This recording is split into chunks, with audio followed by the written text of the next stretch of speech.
Hi, Keisha. I'm super happy to have you on another episode of The Baddie and Me. How are you doing today? I'm doing good. The sun is out. I can't complain. I'm here with Jessie. So baddie, so beautiful.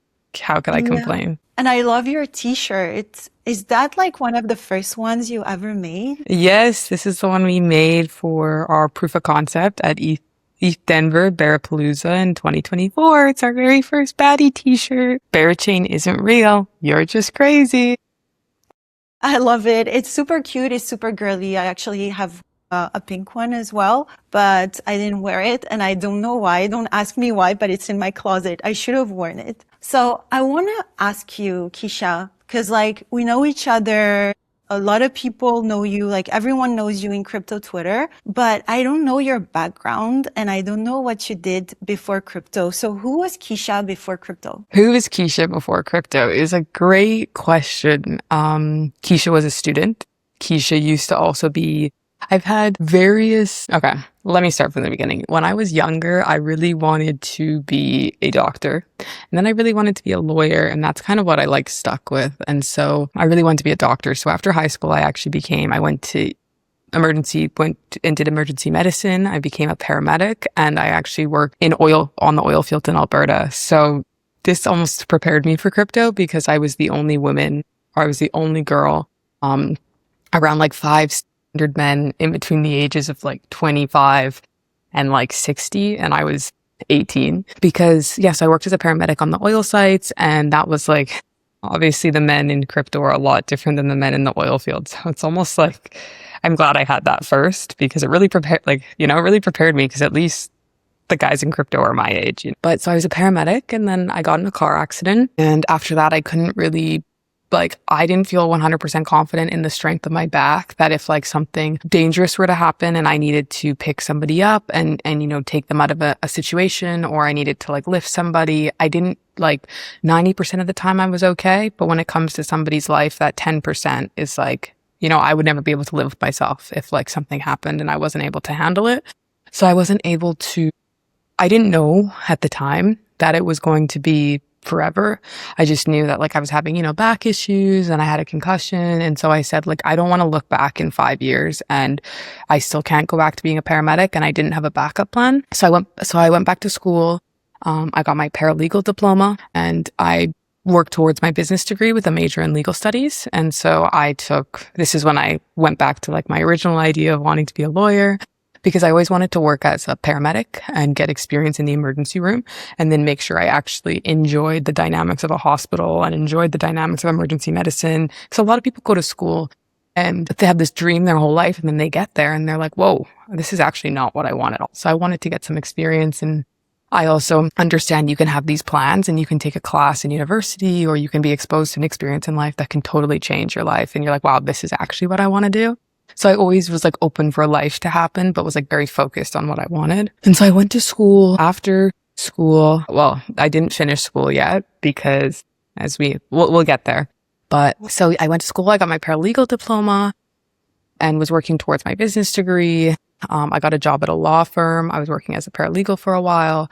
And then doing corporate law, tax law, wills and estates, real estate, all that fun stuff. And then I got so this is me like before crypto. What else before crypto? I was very into school. I had a 4.0 GPA, like just took a lot of classes. Didn't really do like much. I also worked as a server at the same time. So I was serving tables. I've always been like in high school, like I had 3 jobs in high school. I paid for myself since I was like 12 years old, like I've lived at home, but like I found my own money to get and take the bus every day. I, made my own lunches. I did my own laundry. I was like very self-sufficient. I was kind of like, I guess everybody says this, but like I was like gifted when I was younger, like I was always like, school was always easy for me and it still is like easy for me. But my toxic trait in university is if I couldn't get a 4.0 in a class, I'd drop it. So I have retaken courses 3 or 4 times just so I could get a 4.0. So my degree that was supposed to take me 4 years, I'm on like year 8. That's so interesting. Don't know why. It's actually like, I have this perfectionism problem, which actually impedes on my daily life. If I can't do something perfect, it's very hard for me to do it at all, which leads to like severe procrastination issues. And so Mm-hmm. that's a problem. But yeah, and so then I had this friend. I guess you asked me who was I before crypto, so I'll let you, because this is all kind of leading into how the baddies started and everything. So I'll pause if you have any questions. First, I want to say that it's really interesting what you're saying because you kind of like did a bit of everything. Like when you talk about jobs, like you did a bit, you said of like what tax related things, and then you wanted to become a lawyer, and then you worked in a very male dominated space even before crypto. And I feel like you probably are very perfectionist, but also I feel like you have this entrepreneurial mindset, like of being a leader. And I feel like you have a vision of where you want to be. And if you are not where you want to be, you like push it and push it and push it. And I think that's actually really smart. So Yeah, I just wanted to. I did forget one part here in 2020. COVID happened, and then where I was, we got like super locked down. And so in 2021, I actually started a business. I started an embroidery business, and I did like custom embroidery for businesses, merch, swag. And I realized that like there was a huge gap in the market in the sense that like people were paying $60, $70 for a knockoff Nike shirt, and the stitching the outline and the stitching doesn't even line up. And so I spent months like perfecting on the machine, making sure that we didn't have that issue, because I was like, how can people charge this much? And then I started to really realize how much embroidery is messed up on everything that people do. But so that's kind of actually, I guess that's an important piece, probably leading into the baddie stuff later. But so I started an embroidery business. And so I had this insane kind of perfectionism already when it came to clothing because of this embroidery business. It did really well. Like we only had like 600 followers on Instagram, but we were very busy. We did stuff for the Amazon warehouse. We did stuff for local businesses. We had, international sales. It ended up, like making 60,000 in its first year. And Yeah, then, oh, sorry, go ahead. yeah, I just said that's quite huge for like someone who's like so young and like testing things just like that. I think it is like really big. Yeah. So at that time, same time I started the embroidery business, I had this friend who was like incessantly poking me. You need to get into crypto. You need to get into crypto. All 2020, he's telling me this. You need to check it out. So I bought Bitcoin, I bought Ethereum like early or Q3, Q4 2020, right? And then January, February, I start the business and I have some extra money and I'm like, okay, let me explore more. And he's like, perfect, no problem. He creates a group chat of him and all these people that he's obviously been trying to get into crypto. So it's like, he's the leader of the group chat. There's like 10 of us. And it's like, I know one of them's like my best friend's brother. And then like 8 other people.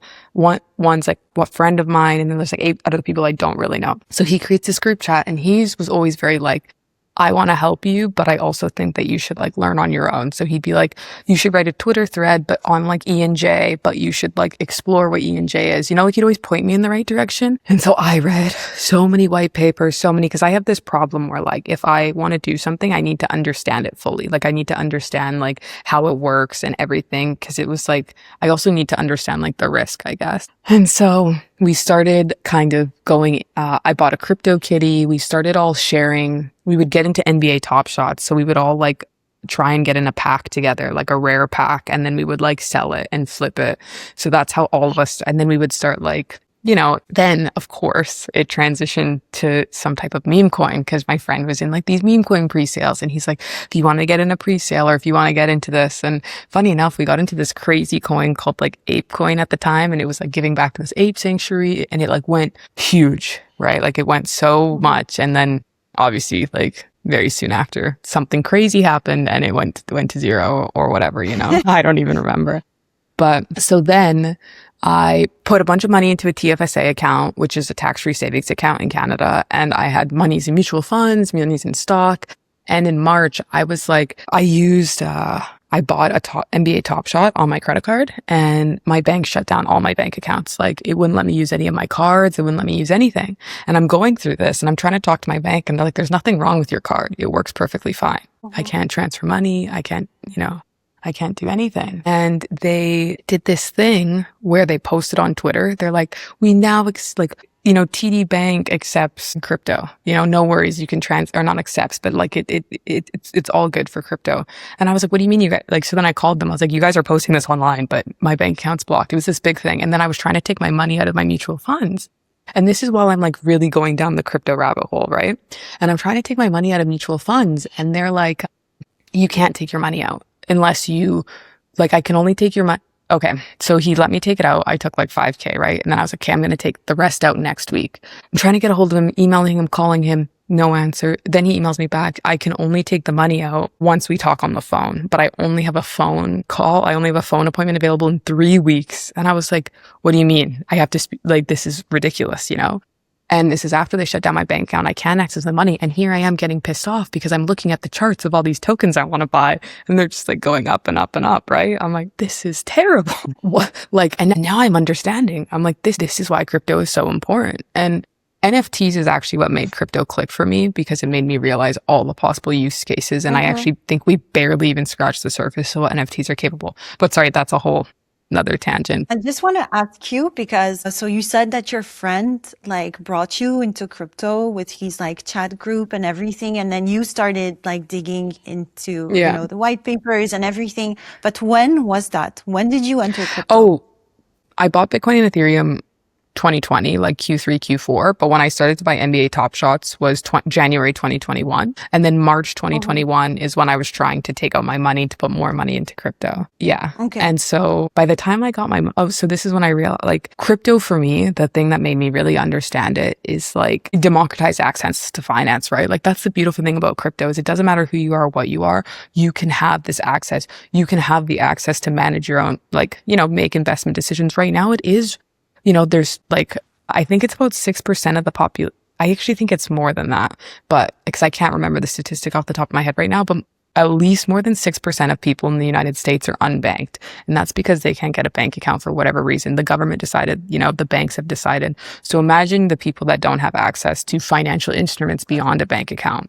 Crypto makes a lot of sense for so many reasons, but democratizing access to financial freedom or democratizing access to finance is the number one reason, So I finally get my money out and I'm so excited. I ape into the top of everything. My friend has been telling me about this token called Olympus, ticker OHM. And it was this, you were making, 10,000, 20,000 APY because your interest was auto compounded every 8 hours. So you were staking to lock up the supply. Everybody, I listened to all the podcasts, the founder Zeus always said like right now it's trading at a premium. The token was at like $1,800, but he's like, eventually it's going to find its equilibrium and what it's actually valued at. It could be $1, it could be $15, but right now people are willing to pay that premium because they want this interest. So March rolls around. This is like right when, I started getting into futures trading on FTX. And this is when you could just throw money at any green chart and you would make, I had no clue what I was doing. I was making so much money on futures. I was blowing accounts because I wouldn't close them. But for the most part, you could just make money. I put all my money into OHM at the top at $1,800. Okay. And this is at the time when Elon Musk was also saying Dogecoin to $1 and Doge went from 0.06 cents or 006 cents to 47 cents. We're leading up to 420, like Elon is going on SNL and then the market crashed. So I bought $1,800 of this token, put all my money into it, put the rest of my money into starting this business. And 3 weeks later, the token is worth $190. And here I am, because when I worked in the oil field, like it was like really good money. You would work shift work. So you'd work like, sometimes I worked 6 weeks on, have a week off, but you weren't really spending money. You were making like $300-400 a day. Like you were making really good money, right? Because then you get a tax allowance, all this stuff. And I, obviously I was 18. I spent that money and I was like, so when I lost all this money, I couldn't look in the mirror. Like I actually felt sick to my stomach. I can't even describe that feeling. Like no matter any losses I've had since then, that one was like, I can't believe you lost all of this money. I couldn't look at myself in the mirror at all. Like every time I looked at myself in the mirror, I felt visibly like nauseous and sick, And so then I started to become like, I already had a Twitter account. I started tweeting. I was in this meme coin group chat called McDuck Quacktails. And I started to talk in like the early Solana people will know this, but there was this token called Cope. And it was going to be like a leaderboard. to copy all your favorite traders. And it was like really hyped. So Cope and Ohm were like the two Discord communities, and this like crypto or this McDuck thing was the Telegram community I was in. And then the one that I told you about with my friend. And so I started trying to get everybody to I tried to talk in these discords, and I remember you see all of these messages like flying by. You feel like you're impeding on a conversation. You don't really know what to say. You say, hey, obviously no one's going to answer. Hey, right? I would be so embarrassed. I'd have such social anxiety. I'd post a tweet. Nobody would like it. Like you'd be like, oh, like it's really, people would think I was a bot. They wouldn't answer me, or they would think I was somebody's friend pretending to be an alt account, like a guy pretending to be a girl. So then I finally, after some time, I finally convinced the guys in the OWN group chat that like I was a real person. I'm a community member at this point. I started really getting into meme coins on the Binance Smart Chain had just started to kick off, like really big. So I was using PooCoin. I was running up 0.01 BNB to 20 BNB like every day. We were turning like $8 into $20,000, like all in the like bear market kind of. I was talking every day in these OWN group chats, and OWN is where so this leads into how the baddies started. Sorry. I know it's like a long story, but I swear I'm getting there. No, but you are here for this. Like, I want to hear that story for sure. We're in like July-ish, for me, this has always been my problem. This is something I still have to get a handle on. If I only put $1 into something and it turned to 20K and it's only at 100K market cap, why am I going to sell when I could my risk was $1? But when you really think about it, it's like you turned $1 into 20K. How greedy can you be? Just take the 20K, right? But I'm like, I only put $1 in. I might as well let it ride, because there has been many instances where, And so then I'm, talking in the OWN group chat every day, and I decided to start roller skating. And I'm roller skating, I'm on like a couple weeks. This guy that I was really into at the time, like really was an outdoors guy. So I was like, you know what, let's go roller skating together. Let me show you that I love the outdoors as well. Terrible idea. Well, actually, the best thing that could have ever happened to me. So I'm roller skating and I'm going down this hill, and I'm going way too fast, but whatever, it's fine. And I see a car coming. So I was like, okay, let me like go up on the sidewalk to get away from this car. And I go up, and like my front knee is like flexed. And there's like this little tiny curve on the driveway of this person's car, because I'm like getting really close to the ground. I'm trying to like slow down and like stabilize myself. And this curb stopped me. So imagine this curb, this is my knee, and I go like this. And then I go, and then, all of a sudden I'm screaming. And the guy I'm with, he's like, what's wrong? I'm like, what's going on? What's going on? What's going on? He's like, did you fall? And I was like, oh. No, I was like, I didn't fall. I was like, I don't know. Like, I don't know what happened. I didn't fall. And I'm like, like I literally am like, I don't know. Like I was like, I'm like essentially rolling around on the ground. He's like, okay, he runs, he goes home, because I'm like 10 minutes from his house, goes and gets my car, picks me up, and the sun is setting at this point. So by the time he goes home and gets the car and come back, it's pitch, it's dark. And I'm sitting on the curb, just bawling, crying, he picks me up, he throws me in the car.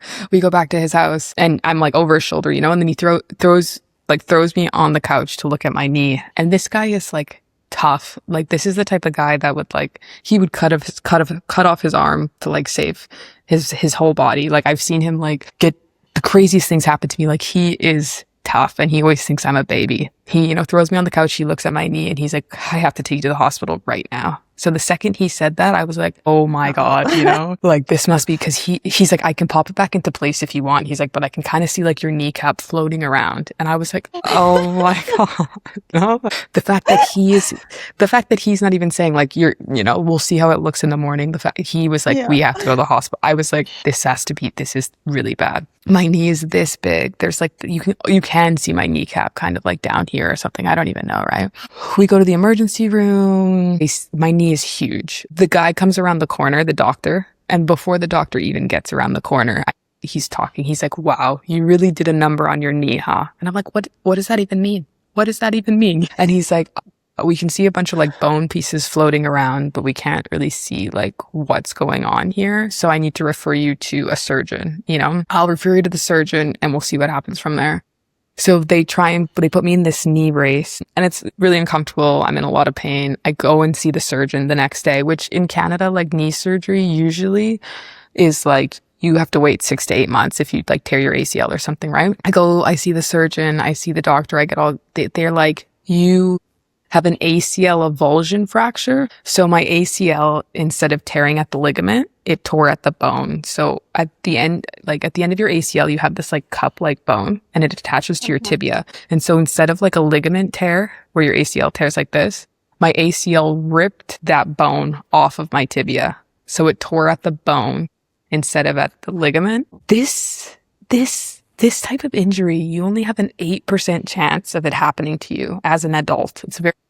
It usually only happens in children. A. B, doesn't really happen at all. It's a very rare injury. Very extremely rare.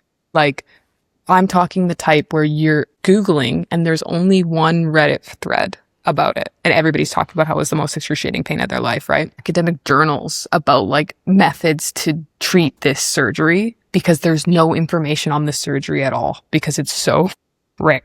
Like, this injury is so rare. And I've never broken a bone in my life. So I broke the bone in my knee that's required for all the stabilizing of your joint. It's essentially like in the long run, I'm better off than somebody that tore their ACL, but in the short run, I'm cooked. Like, this is just terrible, right? I sent a photo like in the group chat, in the OM group chat, and everybody was like, "Oh my God, Keisha, like, I hope you're okay." Like they were like being very motivational, like everyone was helping. I talked to them before surgery. Everybody in the group chat's like, "You're going to have to learn how to walk again, but I promise you it'll be like the most rewarding thing you do in your life." Like, people are DMing me and I'm like, everybody's being so ridiculous. It's just like a broken bone. Like, please relax. They were not being ridiculous. I did have to learn how to walk again. I had to learn. Anyways, this is August 2021. So I've been talking in the Olympus OM Discord for about 3 months now.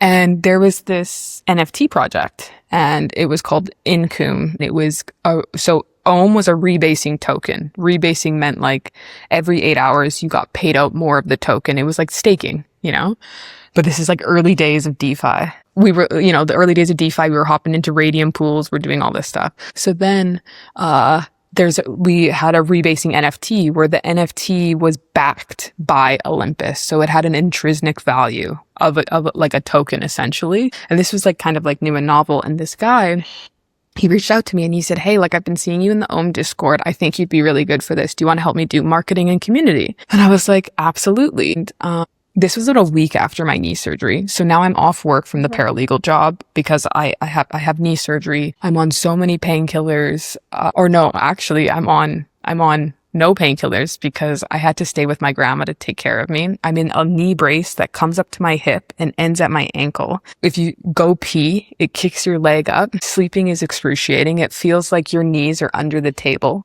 And the doctor told me under no circumstances can I take off my bandages. Wrap it in a plastic bag before you shower. I get prescribed like Oxy, and it's obviously a very addictive drug. And I'm staying with my grandma and they're 5 milligram pills. And my grandma is so scared I'm going to get addicted to Oxy. She refuses to give me one pill. I mean, she only gives me one pill a day. I just had like serious joint knee surgery.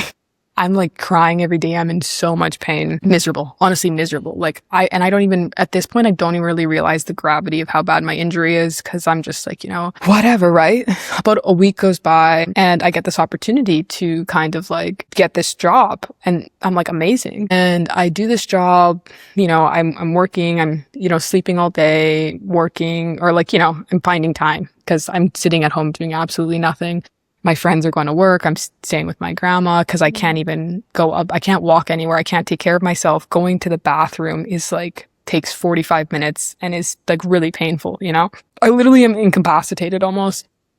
So then so then I have this job and I'm, doing the marketing for it. I'm waiting to get paid from it. We kind of like wrap it up. I'm still doing the work for it, but we're waiting to get the payment from the mint. And as I'm waiting to get the payment from the mint, the Olympus off topic is what it was called. This was like the chat where everybody talked in. Smokey, I actually posted this on Twitter. It's a screenshot of when Smokey was talking about launching. So he launches this NFT collection called Bong Bears and the mint was 0.04, I think, something 0.04 2069 or something on ETH. I didn't have that money because or 0.4 2069. It was 106 bongs smoking weed, bears smoking bongs on the blockchain. I've obviously been talking in this group chat every single day, like we're all homies. I'm like, these are the homies. I want these bears. I'm one of the first people in the Bong Bears Discord. Sorry. It's okay. I'm one of the first people in the Bong Bears Discord, but I don't have money, right?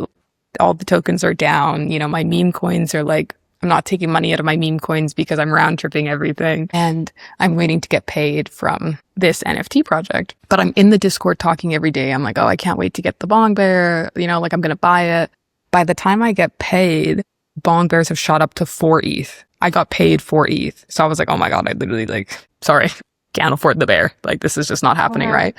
I used to make jokes, like I would always say like, Smokey, can the next rebase? The idea was Olympus is a rebasing token. This is a rebasing NFT. So you have 106 NFTs. Everybody who has 106 NFTs, the next, like they're going to do a drop. They're going to airdrop everybody who already has a bear and then hold off like 100 of the collection for more people to buy. So if you had 2 bears, you got 1 bear per. Then there would be another collection. And for everybody that had the Bond bear and let's say the Bond bear, you would get 1 band bear. You understand how it worked? Yeah. So I'm like, I was like, you know, like the next rebase will be my feet pics. Like obviously as a joke, I'm like, you know, I'll do whatever I can to get this NFT, like blah, blah, blah. Right. And I was like a huge, like actually, if you go through my Twitter, you can see all my own, like I was an own shit poster for sure. But anyways, moving on. So then one of the guys actually in the Bong Bears Discord was like, Keisha, like you've been talking every single day. Like you are like, you know, you're a ride or die community member. I want you to be a part of this. I'm going to give you one of my rebases because, you know, everybody was getting more bears. The first ones were worth like 100 ETH, whatever, you know, or not at the time, but now, or later. So somebody gave me a rebase. They gave me the rebase. They gave me the Boo Bear. And then I've been in the bear chain community since day one. And then, so that was 2021. And then I made more money from that NFT job than I had made in, like, it was half of my salary as a paralegal, right? So I was like, oh my gosh, like this is crazy. And then from there, I went on vacation. So this is October 2021. The NFT company sent me to NFT NYC. Home hit 4 billion market cap. This was amazing. This was a beautiful day in the community. You know, this community is really where I found my voice. Like I was really, once you find a community, I think like this, you know, they were replying to my tweets. You know, I was asking questions. Yeah, they would roast me 90% of the time, but like, you know, we were aping into NFT. We were doing things together. I was learning things. I was asking questions, whatever, right? And it was all dudes. I think I was the only woman in that community, or like active woman in that community for the most part. And so from that community spurred Bong Bears. So then in December 2021, got stuck out of the country because I got COVID and you weren't allowed to fly on a plane if you had been 14 days. So I had to isolate in a hotel in Mexico for 3 weeks. Lost my job because my job was like, you took 2 months off for your knee, because I went back to work on crutches. I went back to work on crutches, was so miserable. And I went back early because they needed me. And then I had to take more time off work because I got COVID. So they fired me because they're like, you took too much time off. So I lost my job. And then I got another job in crypto, like really soon after. And it was a blessing that I had broken my knee, because if I hadn't broken my knee, I wouldn't have been able to get that crypto job, because that crypto job, like I was working a 9 to 5, you know, if I had that crypto job, I would have never been able to do the live streams and be in the Discord 24/7 and talking to everybody. So if I had never broken my knee, I would have never gotten that first job, and I would have never had the experiences. That was like the domino effect into everything.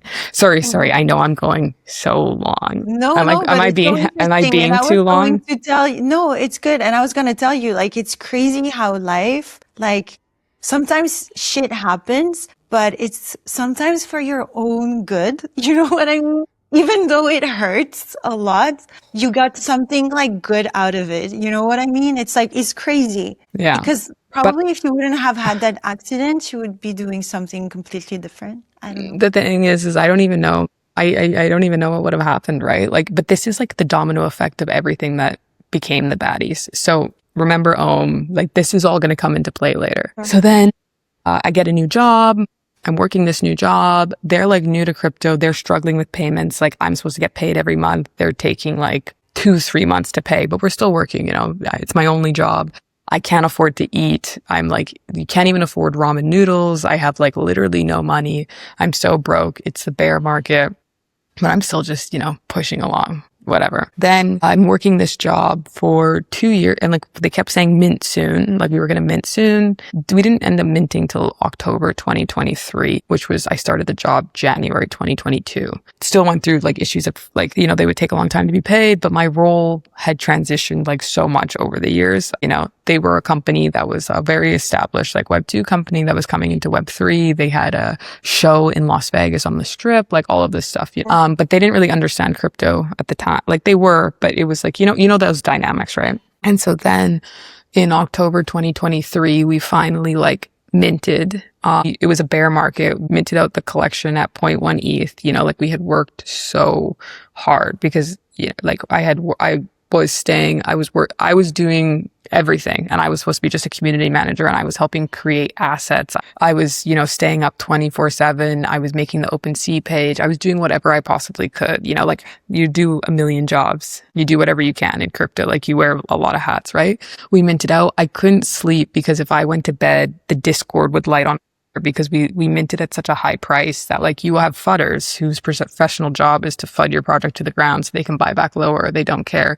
So if I even took like an hour out of the Discord, it turned into like a shitstorm, you know? So for like days, weeks, I was in that Discord every single day, you know, 24/7 doing all this stuff. We were doing like community calls for like 6-8 hours. I'd play games with everybody. We'd talk to everybody, you know? And then I was doing Twitter spaces 3 times a week. And then I was also like not an artist, and I would have to create like the art assets. And then I'd wake up and then I'd, you know, think it was okay. And then this guy that we worked with would message me and just tell me how terrible it was. And I had so much anxiety because I was like, brother, I'm not even an artist. Like I'm just doing this. And like, yeah, I know I made that mistake, but like, you know, it was like at the time, really toxic. Like I had so much anxiety. And one day, I don't know what happened in my life, but like actually there was something that happened, and I don't know why. It just made me think so much for like 24 hours. And then one day I woke up and like all of this like anxiety, like thought patterns I had in my head, like something is saying like an affirmation to yourself, like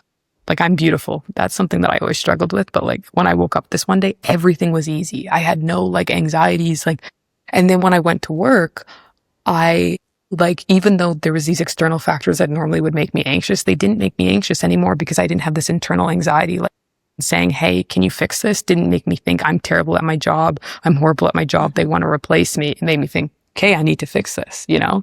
Like it was like, I didn't have this I don't even know how to explain it, but it was crazy. And then when I realized like, this is how that changed something in me, when I realized like, this is how you could live. This is like how you could feel. And then fast forward to January, I'm in Dubai with some friends. I'm in Dubai with some friends. Like I'm really good friends with like Loomdart. Like I'm friends with a bunch of like people in crypto Twitter. You know, we're in Dubai, and while I'm in Dubai, we're like sitting at this Namos. It's like this, I don't know, beach restaurant, whatever. And I'm with a bunch of people that I don't have a lot of money. You know, like I finally just got paid. I'm not moving like these, and these people they're obviously all like millionaires. You know, they've all been in crypto since they were like 16. They made a lot of money. I already feel like an imposter being here. I'm at this table. They're ordering oysters. They're ordering the whole menu, right? And I'm with this guy. His name is CBB, but he was like a huge, huge sweeper of Berachain NFTs. He had like all of the Berachain NFTs, right? And I'm thinking, okay, I've round tripped so much. You know, like the Berachain NFTs, both of my NFTs are worth $100,000 right now. So I ask him, I'm like, should I sell one of them? And he's like, yeah, you should. And at this time, I had been posting photos, like talking, like, you know, getting into posting photos of my bears, talking about, sorry, I missed a step. At some point in time over this period, people were talking about Berachain. And this is when Berachain was like, Berachain isn't real. There is no chain. Like, we're not launching a chain. Like, you guys are crazy, right? They were kind of like gaslighting everybody, but secretly they were doing friends and family rounds. They were doing, I don't know what they were doing. I'm like, you know what I mean? They were obviously, and then they launched the Berachain Discord kind of as a joke. And so for me, I was like, these are the homies. Like, this is Smokey. This is Papa. This is Yogi. Like, I've known them since day one. I started in crypto. I don't care what it is. I'm supporting Berachain. So I'm one of the first people in the Berachain Discord. Still don't know what it is, but I'm aping it blindly because they're the homies, right? So, I'm posting, I'm talking about it. I start editing photos of me and all my friends with like bear heads edited onto us. And I'm like making jokes like the Berachain baddie babble bubble, you know, like photos of me and my friends. And I'm just saying that. And so I asked this guy, I'm like, so like, do you think I should sell my NFT? Because I'm trying to learn from my previous mistakes, which is always round tripping everything. And I was like, I don't know what, like, I was like, I don't want to be the one left holding the bag. I was the one left holding the bag with Ohm. There was like so many Ohm copycats, and I like made so much money on them, but never sold because it was like, you were making so much money in passive income. Like you were making essentially by keeping your money in it, every 8 hours, I was making $1,000, but it would auto compound. So I would just take out the money when I needed it. If I needed to buy something, I'd take out $5,000 because I'm like, I'll make it back in 4 days. So I was fine. I had all my money in different things. I had a bunch of money in meme coins. I had a bunch of money in all these different tokens. Obviously was not expecting everything to crash at once. And obviously everything crashed at once. You know, the top was October. Nobody like, it was really a blow off top. Like nobody really thought it was like, because we'd had so many of those, like it had been up and down for like so long. No one really thought like, oh, this is the end. Right. Until we kind of, obviously 2 years later, you know, but so anyways, so finally I was like, now that these NFTs are pumping, like everybody's talking about bear chain, is this just going to be Ohm again? Am I going to be the one left holding the bag, you know, like, and not selling because it's none of my friends are selling and everybody's like so hyped in the Discord, but really they were offloading their bags. Do you know what I mean? So I asked this guy and he's like, obviously you should sell one of them at least, you know? So I'm like, okay, you're right. I'm going to go sell. I'm going to sell one. I open my phone and I can't find the NFT. What is going on? And so I had this one wallet when I was starting in crypto and I used it for everything. I practiced no good operational security. My password to my seed phrase was in my notes app in a screenshot of a photo, you know? Oh, no. I remember in 2022 on Zerion, I got this notification that like it said like $100 of this random token had been transferred into my wallet. But when I went through, there was like a bunch of spoof transactions. So it kind of just looked like someone was like using my wallet to like, I don't even know, but no money actually came out, but I got paranoid.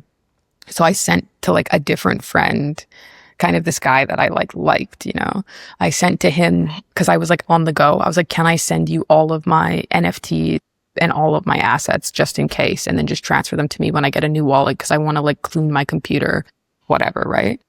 So I transferred everything that I could, but I forgot to transfer my bears because for me, like I had been holding on to them for so long. It's like you almost forget you have an asset. Like, you know, I forgot I had them. So I forgot to transfer them out.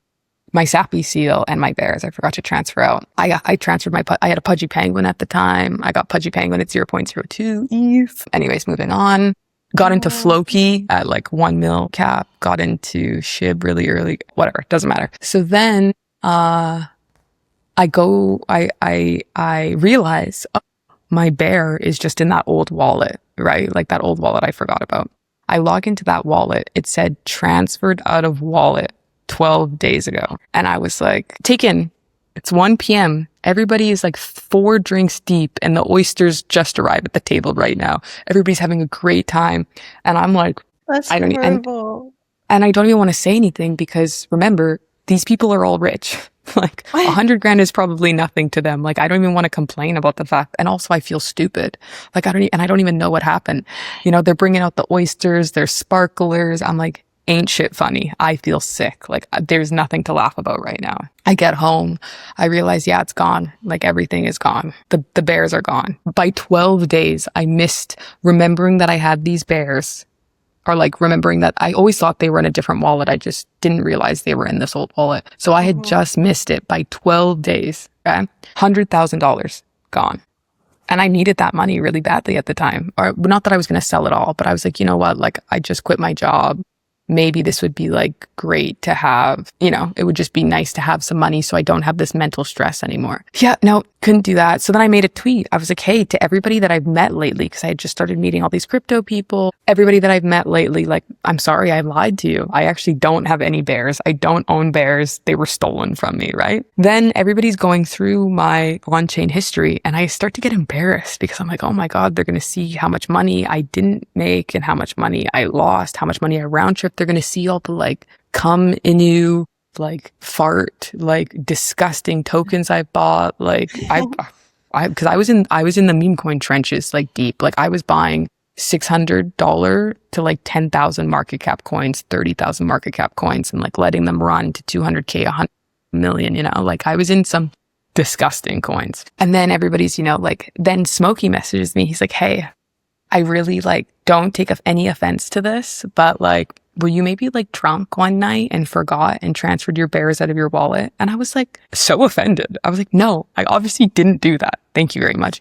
Because they realized that, and we all realized that they had to have my private key, because you know how on MetaMask you can create a new account, Mm-hmm. and that's a new wallet, but it's still associated with the same private key, right? Mm-hmm. Yeah. Yeah.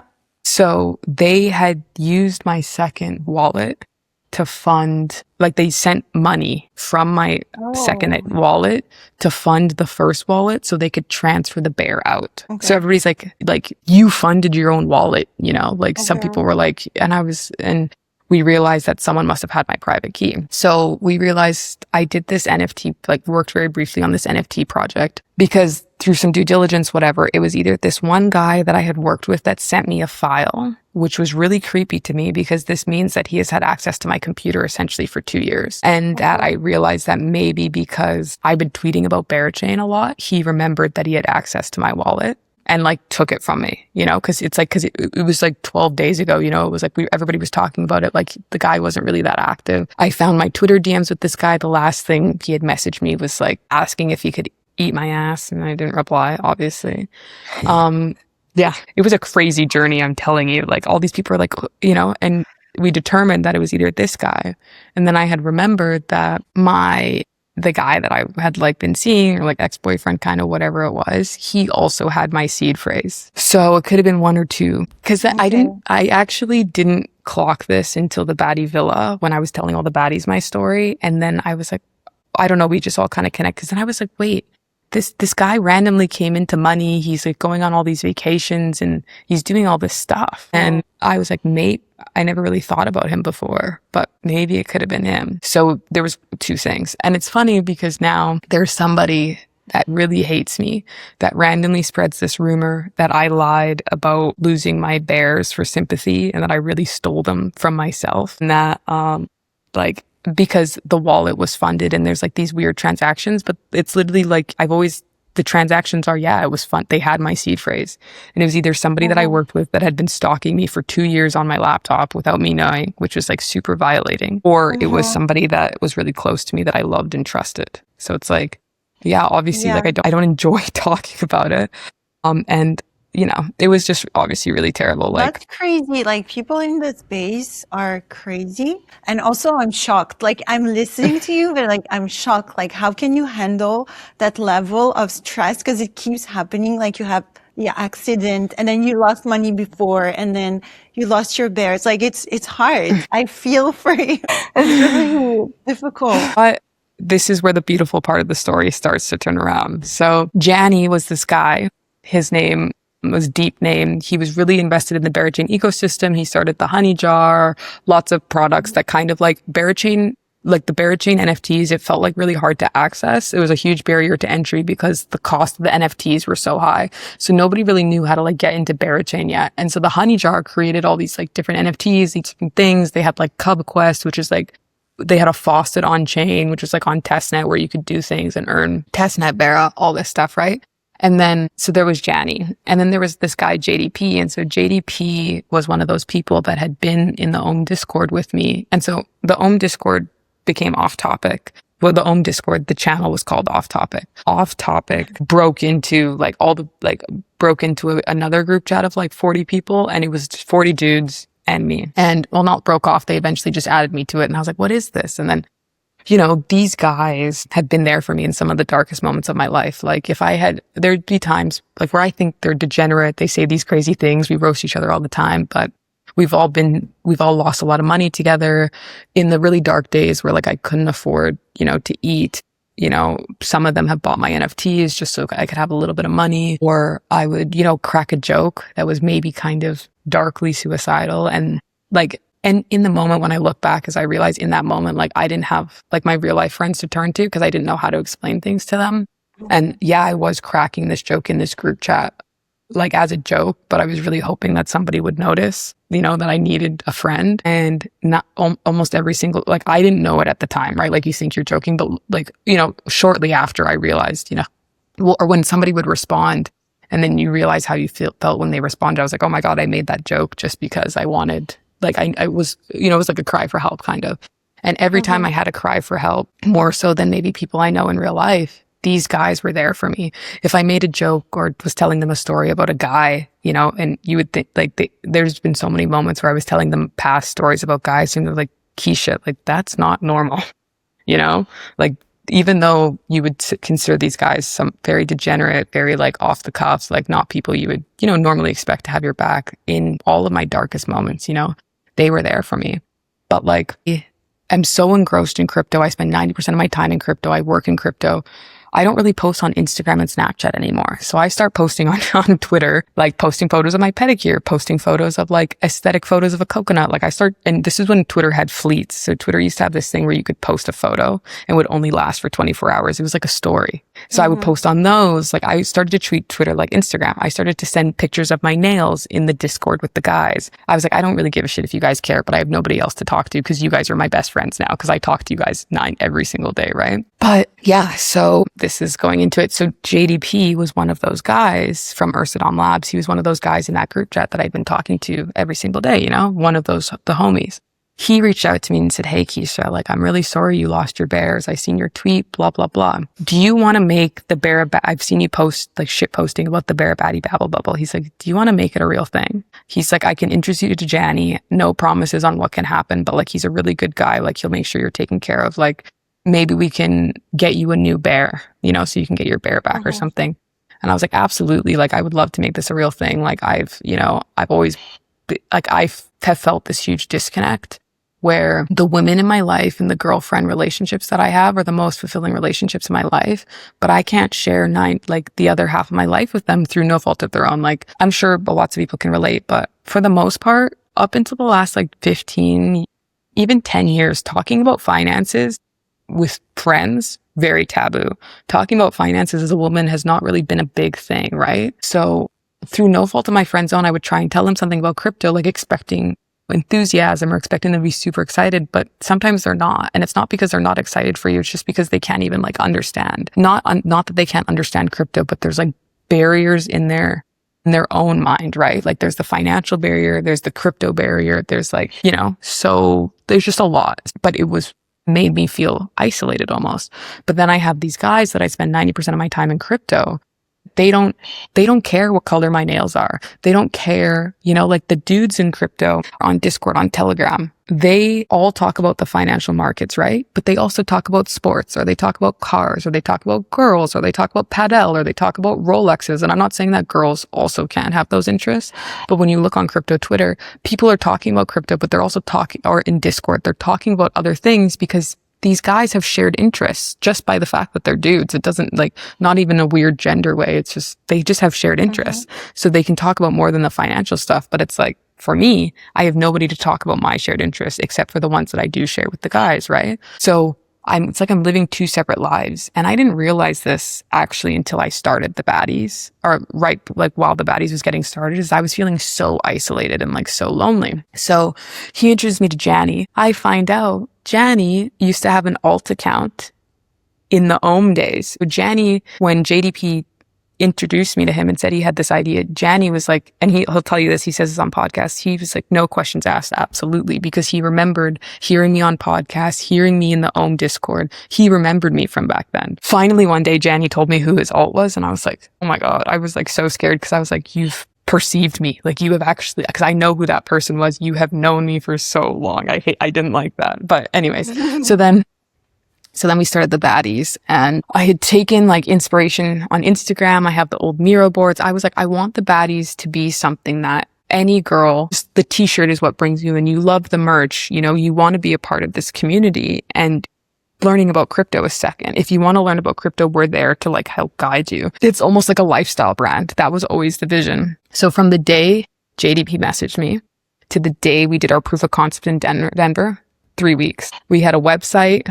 We had the merch production, merch shipment, logo, artwork, everything. Gumi, so how this happened. So The Baddies got incubated by Ursadom and the Honey Jar. The Honey Jar had like 40 staff. So because we were incubated by them, I got to use the staff on the Honey Jar, like a very select staff, to help me do what I need to do. Janny and JDP were always like, this is yours. Whatever you want to do, we're just here to like help guide you down that path. If you need resources, we want to give you resources. If you need money, we want to give you money. If you need advice, or we'll tell you that's illegal, maybe don't do that, you know? And so then I got to use Gumi, who's an incredible artist. She's the one that did the Mibera art. She's just so incredible. I love her. And she was the original baddie artist. Artie, who designed this t-shirt, like did the artwork for the, like I gave him the vibe. I told him what I wanted, but I'm not an artist, you know? So he drew it.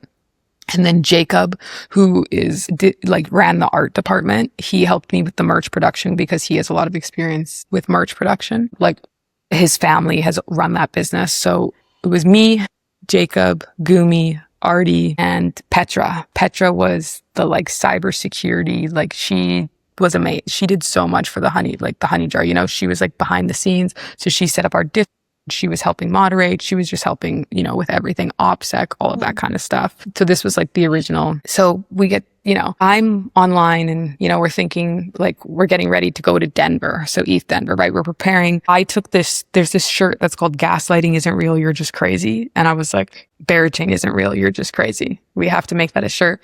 And then we had another one that said Barachain. And then on the back, it said, wait, it's real. And that one was blue. And then we had matching blue and pink shorts that said Henlo. And then we had a tote bag that said Barachain. And then we had a hat. And then we also had these brown shorts and this brown top. The brown top just said Barachain, and then the brown shorts, and they had a little sticker. The brown, so what everybody was going to get is they were going to get a tote bag. They were either going to get a pink or a blue set, like top and bottom. They were also going to get a brown set, top and bottom, and a hat. The problem is the t-shirts like were like this spandex material, and when you wore it, it like stretched out the design. So we didn't give those away because it was just like such bad quality. But we created, leading up to this though, I see Winnie, and Winnie posts about Chipped, and I was like, oh my God, like I DM'd her so many times. I was like, I'm in love with this product, because I was like, anybody gets it. Like, this is for, you know, like this makes so much sense. And then Winnie had, so for the Baddies, it was like, I realized if I felt, sorry, I'm circling back, it's a little jumbled, but I realized if I felt this isolated, how do all the dudes feel that spend 90% of their time in a Discord, you know, saying ooga booga, saying whatever, and they can't share even a sliver of their life with their wife, with their girlfriend, with their family, right? I was like, if I feel this isolated, like everybody, like, you know, there's got to be some levels to this. So it was something always for the broader scale of women, but it was also something that like these guys could have a point of connection with their wives. You know, like I brought you home this from a conference, or, you know, like it was a way for them to connect and kind of like bring them together, you know, and it doesn't have to be, they don't have to go down the rabbit hole, but just like something small, right? And so Winnie made a tweet and she said, hey, if any brands want to do a collaboration, I'd love to go to ETH Denver. Fly me there. So I messaged Jenny and JDP. I was like, this is exactly the person, like this is a real world product, the nails, if we want, you know, to do this. We want to try and bring women that aren't in crypto to, and like I had this whole like aesthetic planned, right? Like it was that like, you know, the aesthetic that we all follow on Instagram. You know, you love to see hot girls doing fun shit, and you love to see them like living their life and having money and like that boss bitch, but like not like MLM boss bitch, but you know, the girls with the Rolexes and the 700 roses, and they're on jet skis, and they're, you know, like it's like essentially the like the men, like how all the men love the flexers, but the woman version of it, which is just like so much better. It's like I make my own money boss vibes, right? So that was the aesthetic for the Instagram, and I was like really wanting to focus on the Instagram because like that's how we're going to get girls like, you know, care about us, is by having this lifestyle. They're going to want to buy the merch, whatever, right? So don't know where it's going with that. But anyways, Winnie was, I seen it. I messaged them. I see like Genesis Safe and like a bunch of other people are in her comments, and I DM'd her and I was like, listen, this is what I want to do, blah, blah, blah. Let's get on a call. I'm getting a wax, and me and her, like literally Brazilian wax, and she was getting her nails done or something. And we're having this call, and I was like, listen, this is what I want to do. I really hope like it's something you're into. And she's like, oh my God, I love this. You know, I love it. Let's do it. So we fly Winnie to Denver. I meet Winnie on the day of Barapalooza, and I actually had to throw her in the fire because the merch got delayed. The merch only got delivered like the day before, and we had to like size everything and we had to take all the merch apart, put the t-shirts with the shorts, we had to package the merch up in the tote bags, right? And we are like, everyone is working so hard, like we're, to get stickers, get business cards, but Winnie got put to work. I barely even spoke. I was like, oh my God, hi, like, love you. Let's go to the event together. She shows up and I'm like, I need your help. I need your help. And she's like, oh my God. I threw Winnie in the fire, and we're scrambling. We get to Barapalooza, we're setting up, and it is nuts. Like we had 60 tote bags, and we decided we're only going to let women that are here right now, they'll have first priority. I actually really wasn't expecting there to be that many women there, because for me, I've been the only girl around 1,000 dudes at all of these crypto conferences for the most part. Maybe one or two other women, but like whatever, 2021, 2022, I was for the most part the only one. But like we knew of other women, like obviously, but you just didn't really see them that often, And so then we're at Denver, and we're at Barapalooza, and there's a lineup so long, and we're getting swarmed, and we're trying to get everybody to follow the Twitter and follow this, and Winnie's helping, and Winnie sets up on her chip mail the link so everybody could do it, because we're like, everybody should follow us at least before they get the merch. Gone. Like people are trying to talk to me, like there's like a swarm of people, and the men were standing around literally frothing at the mouth, because they were like, where's my Barachain merch? Like they were so angry, like so mad. And I had been wearing, actually the Barachain isn't real. I had been wearing the Barachain merch like around that week, because for some reason I had like, I don't know what happened. I think we were waiting for one thing or something, but I had some, so I'd been wearing it around, and people had been taking photos of me and like sending it around. Loom had posted, like Lundard, he has like 400,000 followers on Twitter. He's like been in crypto since he was 16. He's like a really well-respected trader. He posted a photo of like all the merch, because I was in Denver with him. He posted a photo of all the merch, and he's like, anybody know what this is? And he said, I just robbed a UPS truck driver. Anybody know what this is? He's commenting. Ansem's tweeting, like, again, I'm not trying to take credit, but the baddie merch and the baddie, like, our proof of concept is we made all like influencers that had never, or like KOLs, whatever you want to talk, like, people that were really respected in the space had never spoken about Barachain before. And this is the first time they were speaking about it. So we had generated, and this is also the time, this is Barachain's first event they ever threw. So there's all this buzz. We got rid of the merch. 45 minutes, it was gone. And the guys were begging to take some home for their girlfriends, whatever. Couldn't happen. So that was our proof of concept. And our proof of concept, so many women came up to me and they said, I have never had anything marketed just towards me, where even if the dudes, like, you can't even pretend that it was marketed towards anybody. It's a pink crop top and little pink booty shorts. David Phelps was actually the first person to ever wear baddie merch outside of me. He put the shorts and the crop. There's a photo of him in Barapalooza. So he's actually the original baddie, which is really funny that the original baddie was David Phelps. David, if you're listening, I love you. I can imagine him wearing this. I know. I almost want to, like, after the podcast, I almost want to like pull up like clips for you, like photos of the lore. Yeah. And so then that was our proof of concept. And then February 2024. And so many women, they're like, we've never had anything marketed just towards us. And then this is when I realized, like, holy smokes, this is something that is even bigger than I even thought. Like, this needs to happen, like this needs to happen for so many different reasons, Winnie took me aside in the middle of the craziness. She's like, I love what you're doing and I want to be a part of this however I can. And she was just started going through the drama with serotonin. Sorry, I always say serotonin, but it wasn't serotonin, but it was, everybody knows the drama where they tried to steal her product and offer her a job, She was just starting to go through this drama, like not even, like she was already having issues with them and she didn't know what she was going to do about it. She's like, I don't want you to go through anything that I went through.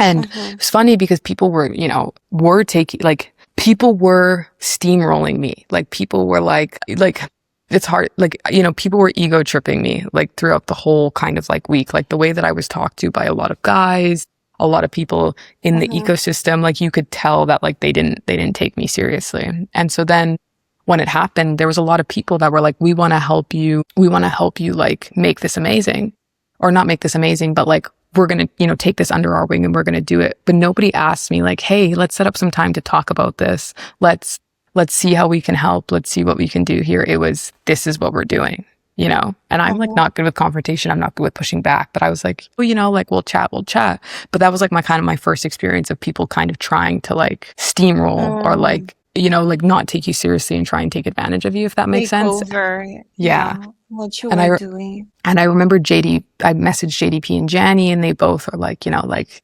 stand firm. They're like, you're doing an amazing job. Like, you got this, like, don't worry.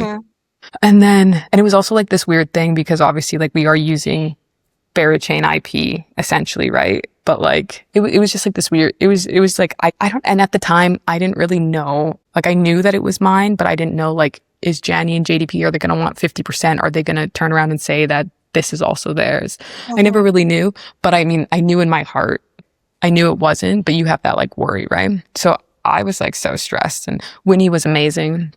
And we do Dubai. So a month later, 2 months later was Dubai. So I'm prepping for Dubai. We're making new merch. And we decide to have our first all women's brunch. So it's our baddie brunch. I create a Luma link or Partyful. I created a Partyful link, and I realized, how am I supposed to tell whether these people are women or men? Because you can't just base someone's gender by their email. You really can't.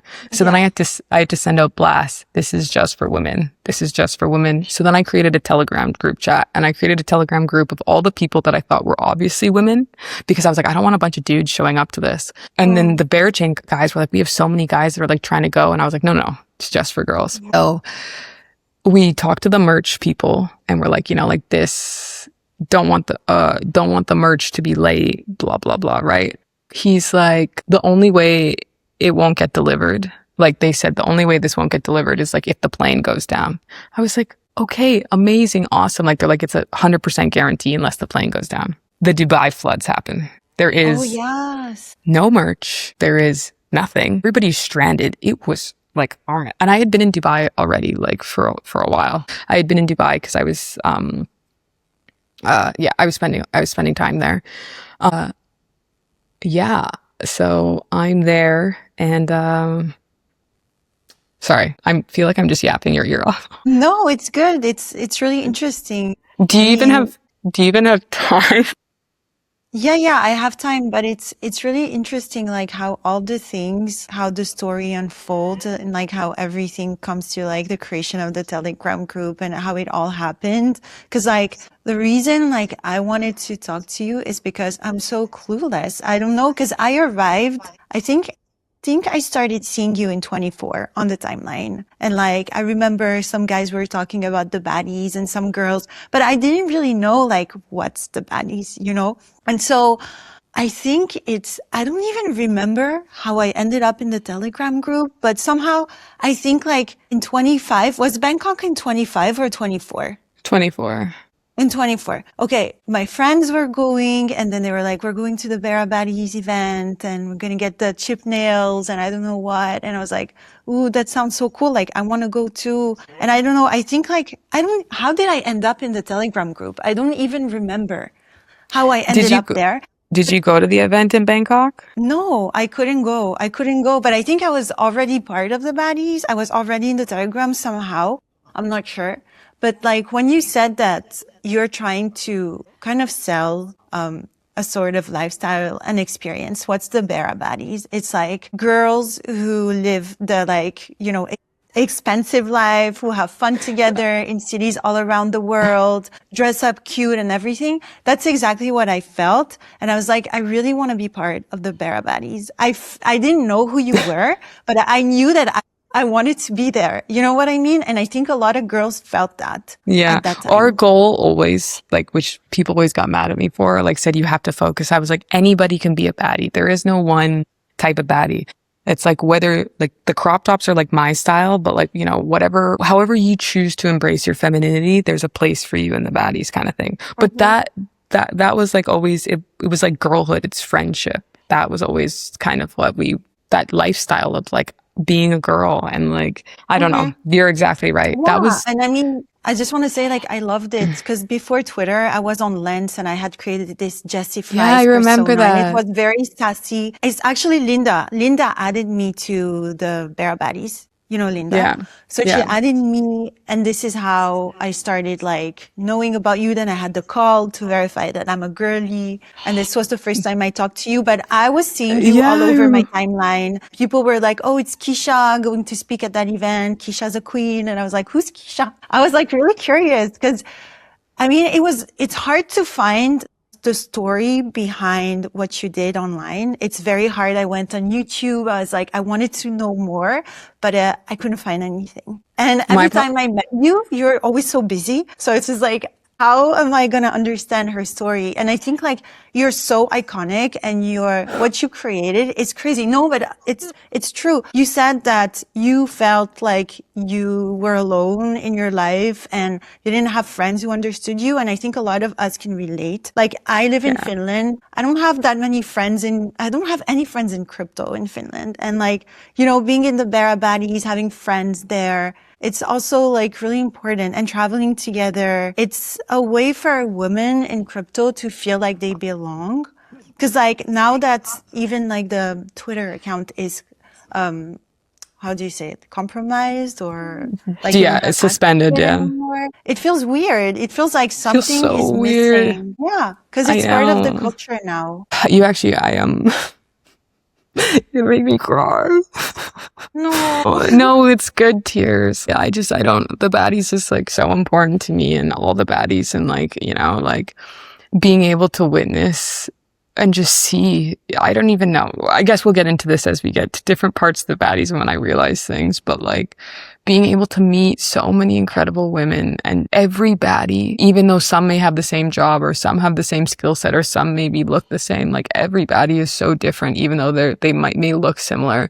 And everybody is somehow, I keep meeting these amazing women and it's like, obviously it's not in a limited belief kind of way, but it's like, I didn't even realize that there was like, it's just like, how do we keep this? There's got to be a cap on meeting so many amazing people, but everybody is just so loving and so like, and everybody's gone through, it's just so amazing to remember.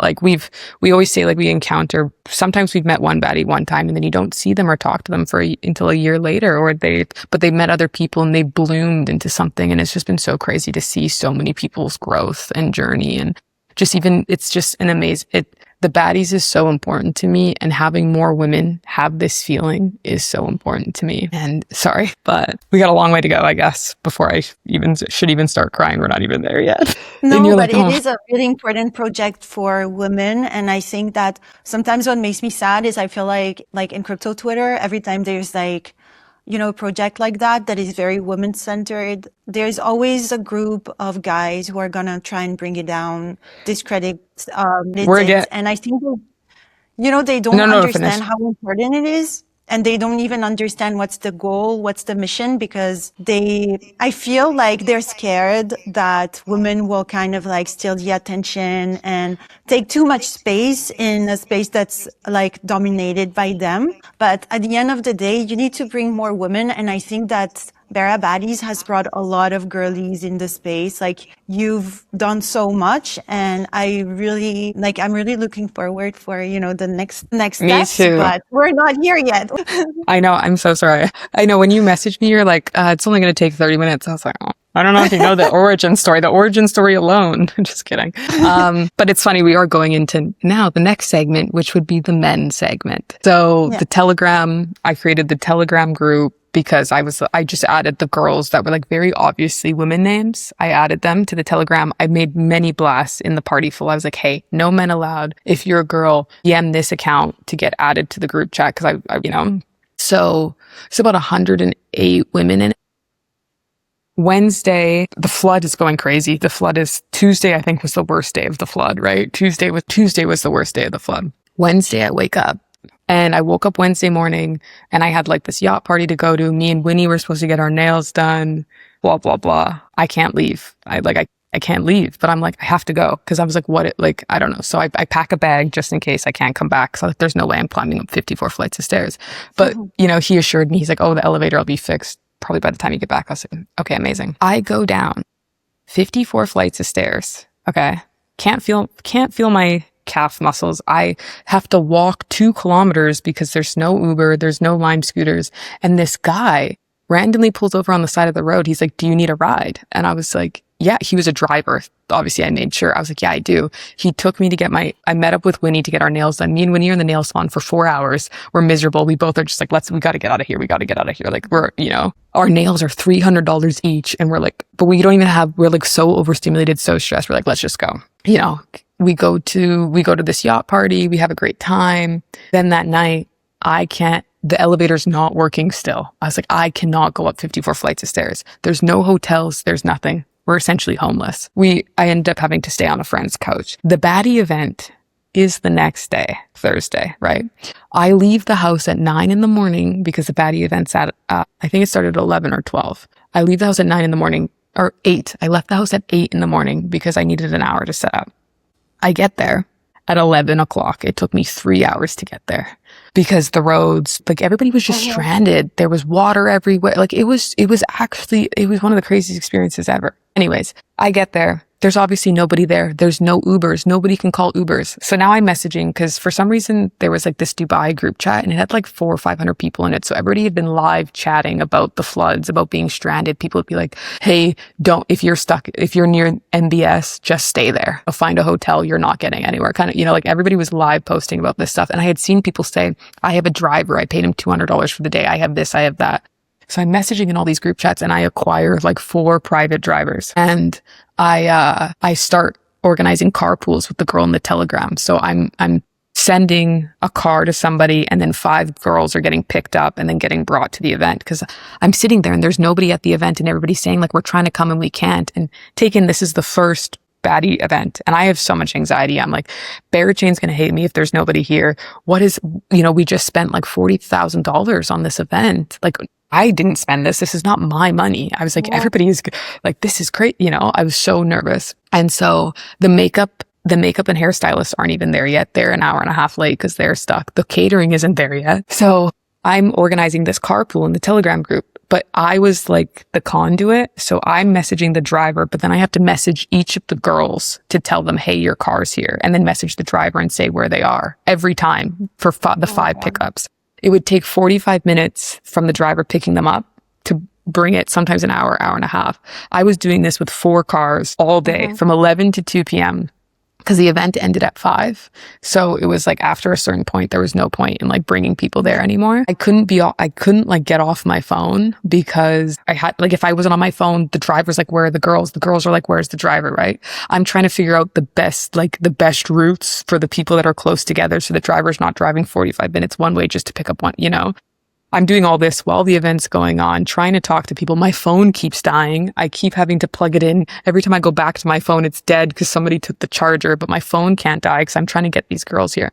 Needless to say, by the end of it, we had 100 women came. And most of that was from me doing the carpools because so many people wanted to come. We only had a little bit of merch because we knew the merch wasn't going to arrive. So Spence from Barachain was flying in still and he was in LA. And I said, I need you to grab like however much merch you can fit in a suitcase. You need to bring it because, we actually withheld like 40 sets of merch because we were going to send them as PR packages. I was like, I need you to go and pack up as much of that as you can because we don't have anything here and I don't know when it's coming. So we had some merch. Then we went on the Barachain yacht party. So me, Winnie, who's a builder, and Cami, who had just got hired as DevRel at Barachain.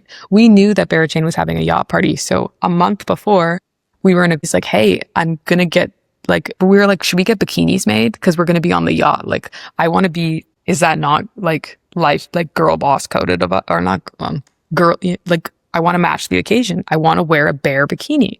So Cami goes and they're Colombian bikinis. They're like so tiny. She goes and she gets them made. They say Bera, Bera, and then the bear on like the front of the bikini, right? She goes, she gets them made. She makes 5 of them. Or 3. And so me, Winnie, and her wear these bikinis. And there's like I invite like 10 girls from the event who wanted to. I bring them with me to go to the yacht. Barabaddies was hosting this yacht party, which was for builders. It was an ecosystem event. It wasn't like a flashy party. It was just for the builders that have been building on testnet the last year and a half, you know?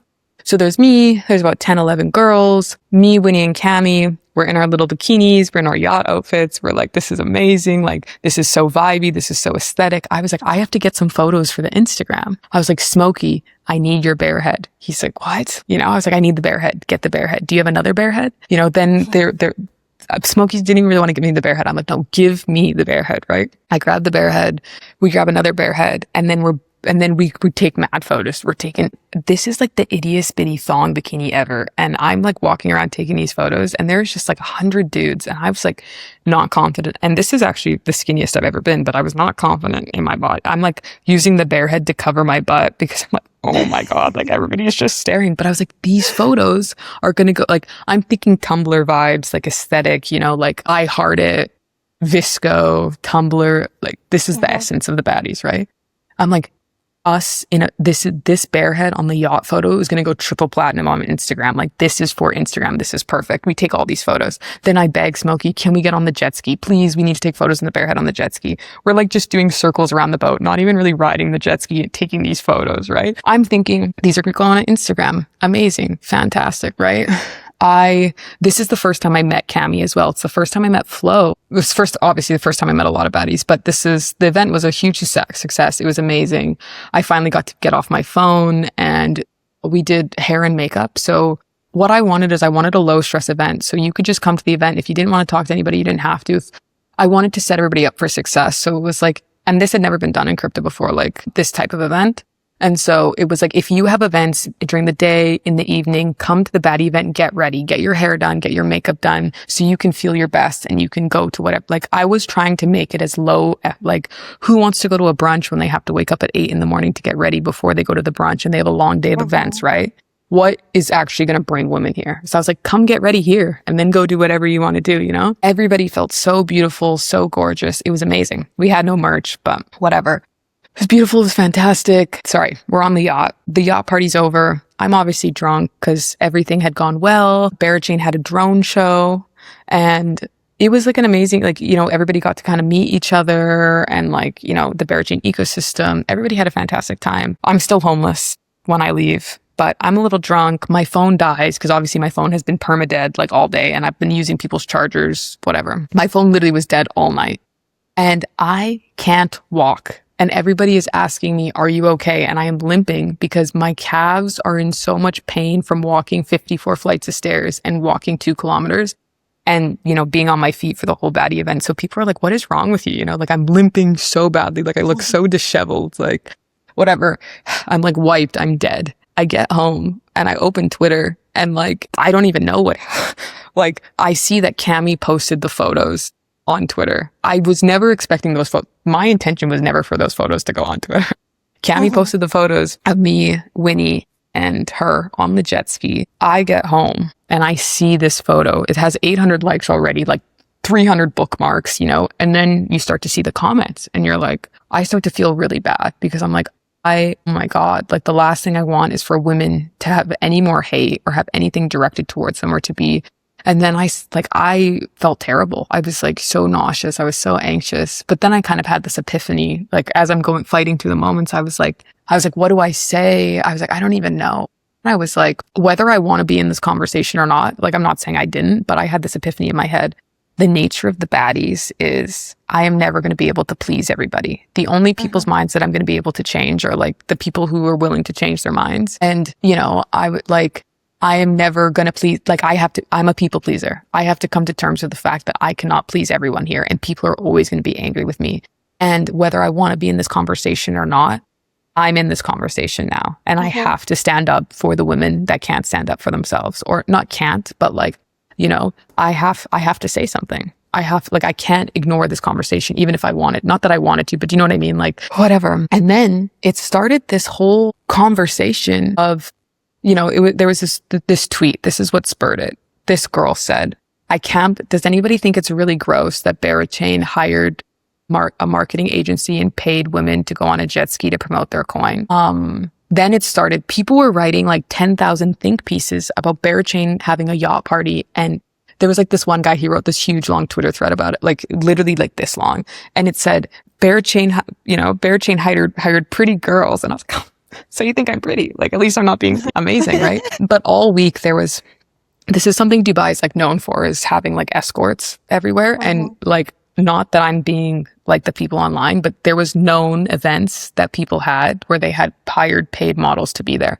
Barachain was actually the only event that these women that were there were builders or wanted to be there, through whatever reason. Like, this was one of the only events that actually didn't do that. Like, this was organic, right? And so it was actually, and it's funny enough, it was actually a girl that said that. And then it kind of, people started to talk, and then the video is blowing up. And then obviously people are calling us whores, and they're calling us fat, and they're calling us ugly, and like, whatever, get new material. Like, if you're going to insult, like, this is what Sophia always says, if you're going to insult me, come up with something good, because I've heard the whore, I've heard the ugly, and I've heard the fat before. Like, come on, which actually helped change my perspective on it. But anyways, so then all of a sudden, in the Telegram group, girls are sending tweets. They're like, why did they think that a man told you to do this? Why did they think that you didn't have your own autonomy and that you wanted to do this yourself, And then it started the conversation of, it doesn't matter, which is kind of something I had already talked about, like previously with before the baddies kind of started, but it was this villainization of being a woman, that like,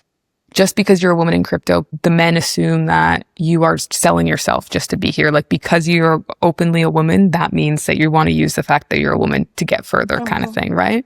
And so it started this conversation where women were like, it doesn't matter what I wear. It doesn't matter if I'm wearing sweatpants, didn't put on any makeup, and didn't try that day. A man will assume or ask me, are you paid to be there?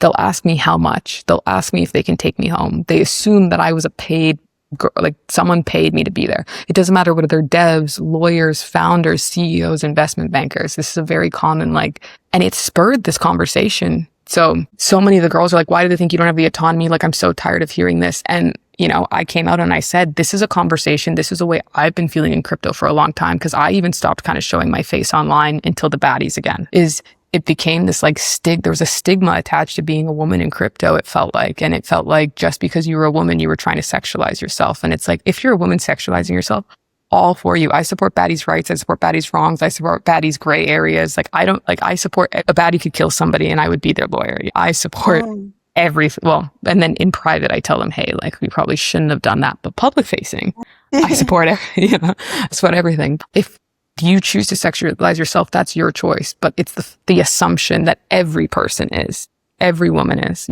So it started this huge conversation. So I had said, like, this is a conversation that is needed to happen in crypto in a long time. I'm really sorry that this is what it's come to, but this is a conversation that needed to happen, And so the Telegram group chat blew up. Girls were like, I don't really tweet. Can you, how does this tweet sound? I can't believe this guy's saying this. I can't believe they're saying this. They were sending tweets. They were defending each other. This is where the community,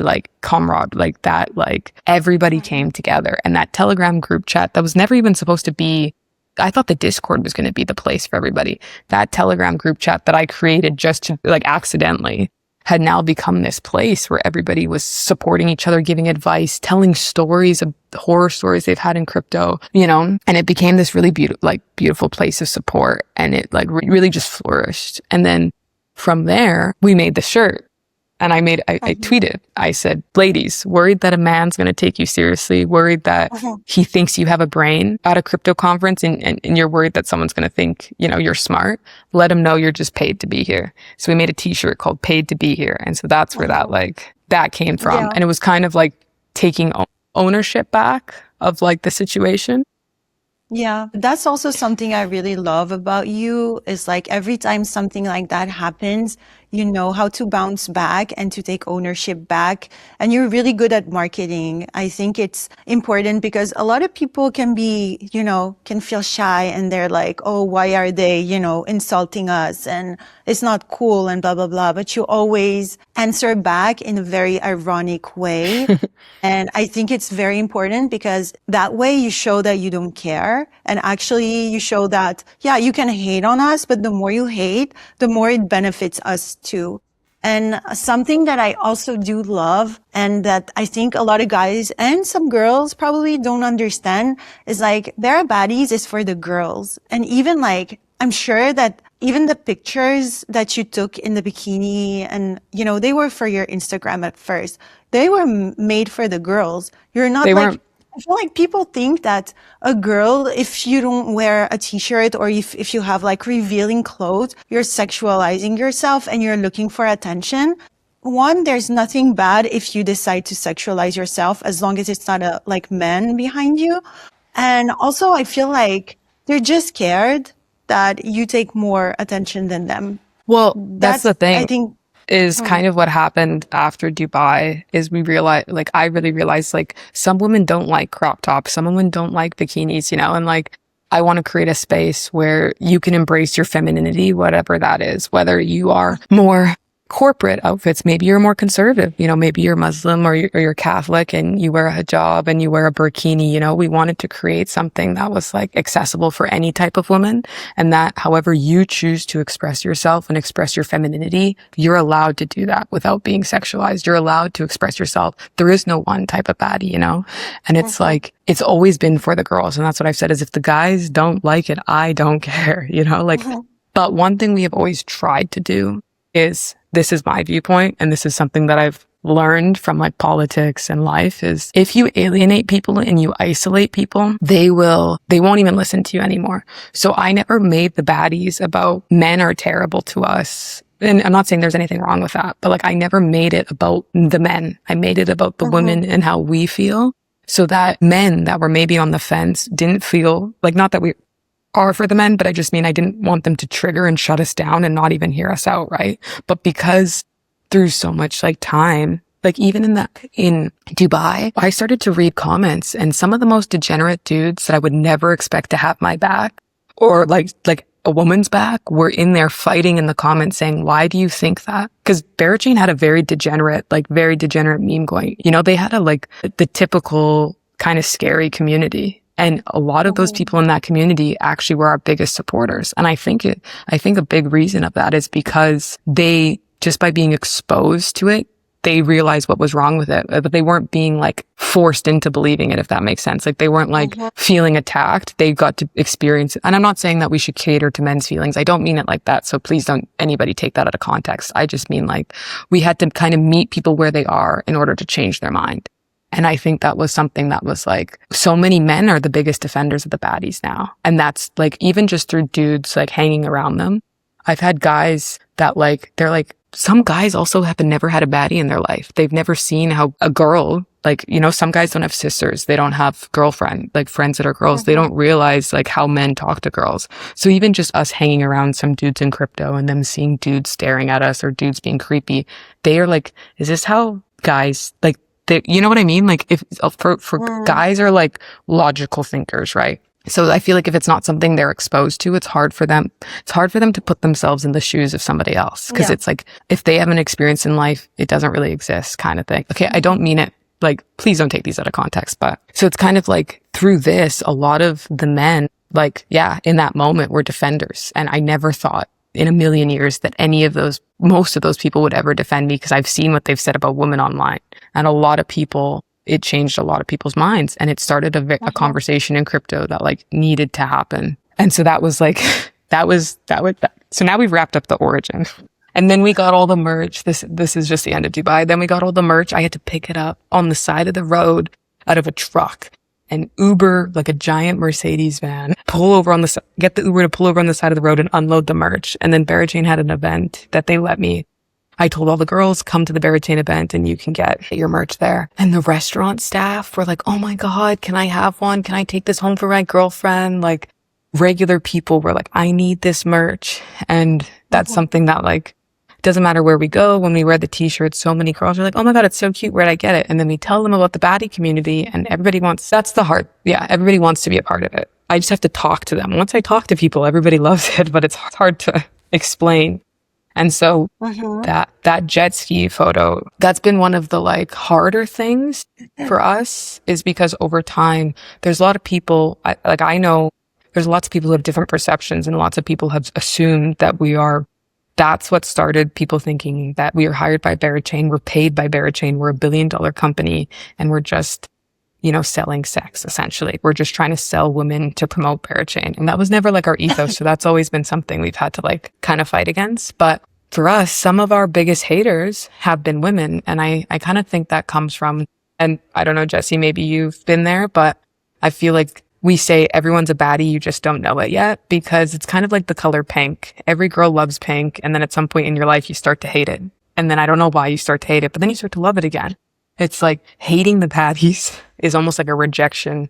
Mhm. I've had moments where I'm in a group of guys and a girl does something, and I'm not saying that you have to give women a blanket pass, but in the past where maybe I hated on her, maybe I judged her, maybe in crypto I judged a girl for doing something that I shouldn't have judged, but it was because I was like in a group of guys and you're trying to fit in, or you're in survival mode, or you're in Mm. a different, it's almost like a jealousy. Like if she does better than me, I can't get there Mhm. myself, or, they're setting people back. But it's like the men in crypto have dog profile pictures and say the craziest things online, and they run $1 billion companies. So why, as a woman, you should be able to be taken seriously in whatever way you express yourself? Doesn't matter what that is.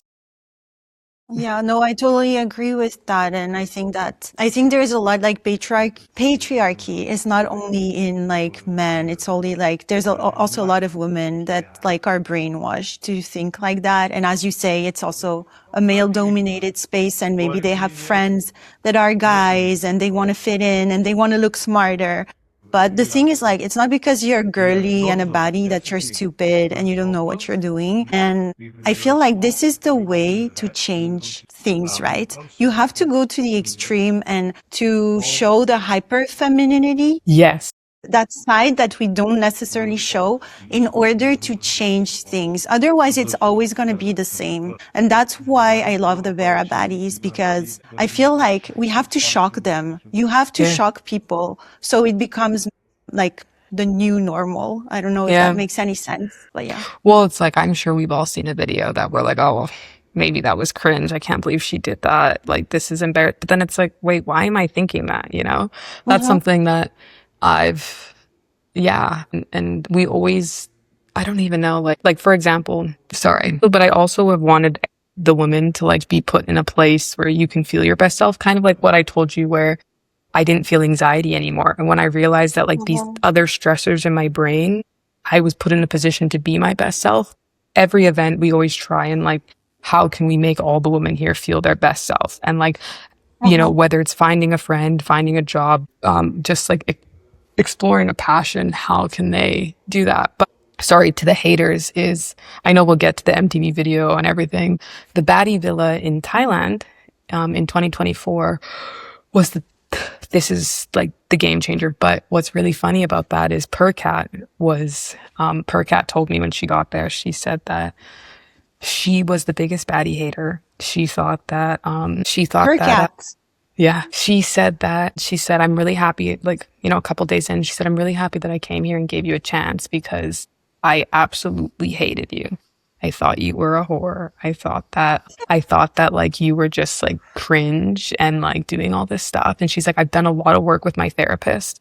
She said, why does this group of girls trigger me so badly? She like before she even, she said, I've been talking to my therapist about you guys for like 6 months, because I don't understand why why I have this, she's like, I've done a lot of shadow Mm. work. She's like, I don't understand like why it, not like triggered, not like acting like, but it was just like, she obviously recognized in herself that her hatred was like, but she gave Yeah, us a chance. interesting. And she gave us a chance, and now she's the biggest baddie supporter. But she said, I'm so happy that I did. She said, these friendships, this femininity, this girlhood, and Percat later on in a video, she says that being a baddie means to her is being able to discover what type of woman you are and having the freedom to do Mm-hmm. that. And Percat was our biggest hater. And she's, so when the women do hate, I always say like they're a baddie. They just don't know it yet. And there's Mm-hmm. space for you when you're ready to embrace us and you're ready to be a part of it. There will be space for you. That's so interesting, because I can't imagine her being a Barabaddy hater. Like pure cat.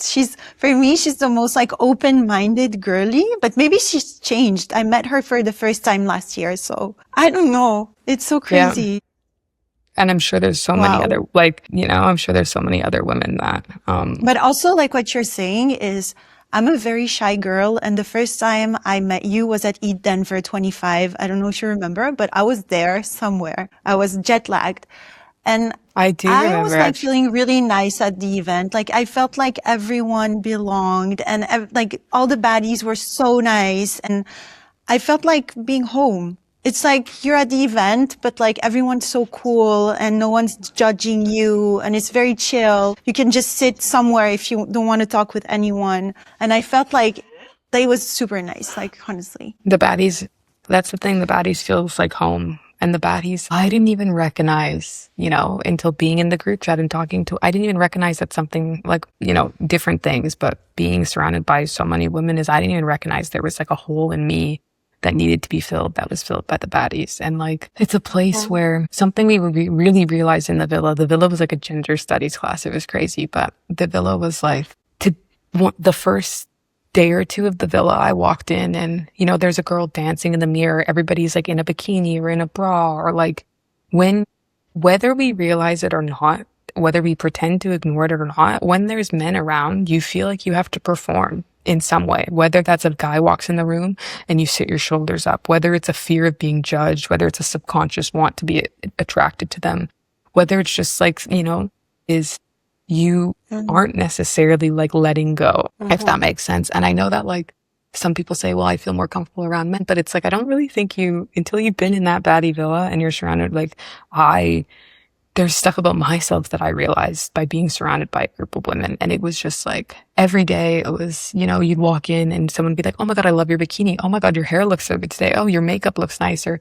Being surrounded by that positive energy, like so many girls, like we met the baddies at so many different, like one girl was going through a breakup, one girl left her job, one girl got fired, one girl was going through like just donated her eggs. Somebody started a business. Sarah started the Harmony Muses and the cross chain interoperability because it was a problem that was solved with the villa.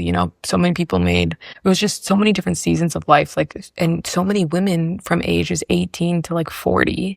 That's the crazy thing about the baddies is you realize like, you could look at a girl and think that you have nothing in common with her. She's from a completely different place in the world and you have a shared experience. You guys relate on some level, whether that's something in your families, a relationship, way you feel about it's like that shared, like you don't like also like in some situations you don't know you're being taken advantage of, but when you can share like, hey, is this normal? And someone's like, no, that's actually not normal, You don't know what you don't know. And so the baddies has always been a place where you can ask whatever question without fear of feeling stupid. Like, what would you do if you had no fear? What would you do if you had 1,000 hands to pick you up if you fell, but also to support you? And it's like in the baddie villa, girls learned how to swim for the first time. Girls, people tried new things that they never tried before because they had the support of the people around them. Yeah, it's like a safe space. It's like online and also offline. This is what I love. Like in the Telegram group, you can say things, you can share things, and also like baddies always have your back. And I think that's also very important. So no, definitely. I mean, you've created something super strong, but what makes me sad is the constant like backlash that you get whenever something happens. Like, for example, another example was when there was the Berabaddies villa I think it was in Dubai, and you made like a whole movie, kind of like a villa tour in a very funny way, kind of like the housewives of the Berabaddies or something like that. We did an And MTV. that also, No, finish. Sorry. Please finish. I mean, that also got a lot of like negative comments and people not taking you seriously. And it was a whole thing on Twitter, I remember. And I don't know, it just makes me sad because I feel like whenever girls try to do something cool and fun, someone has to hate on it. So how did you react when this happened? So don't know what it is because this is the second year in a row that Dubai caused we broke Twitter 2 years in a row. Token 2049 Dubai. It's funny because I went back and forth for a few days debating if we should post that video. Because I was like, are people gonna like, are people gonna see the satire? But I was like, it's an MTV Cribs video. Everybody knows what MTV Cribs, The Real Housewives.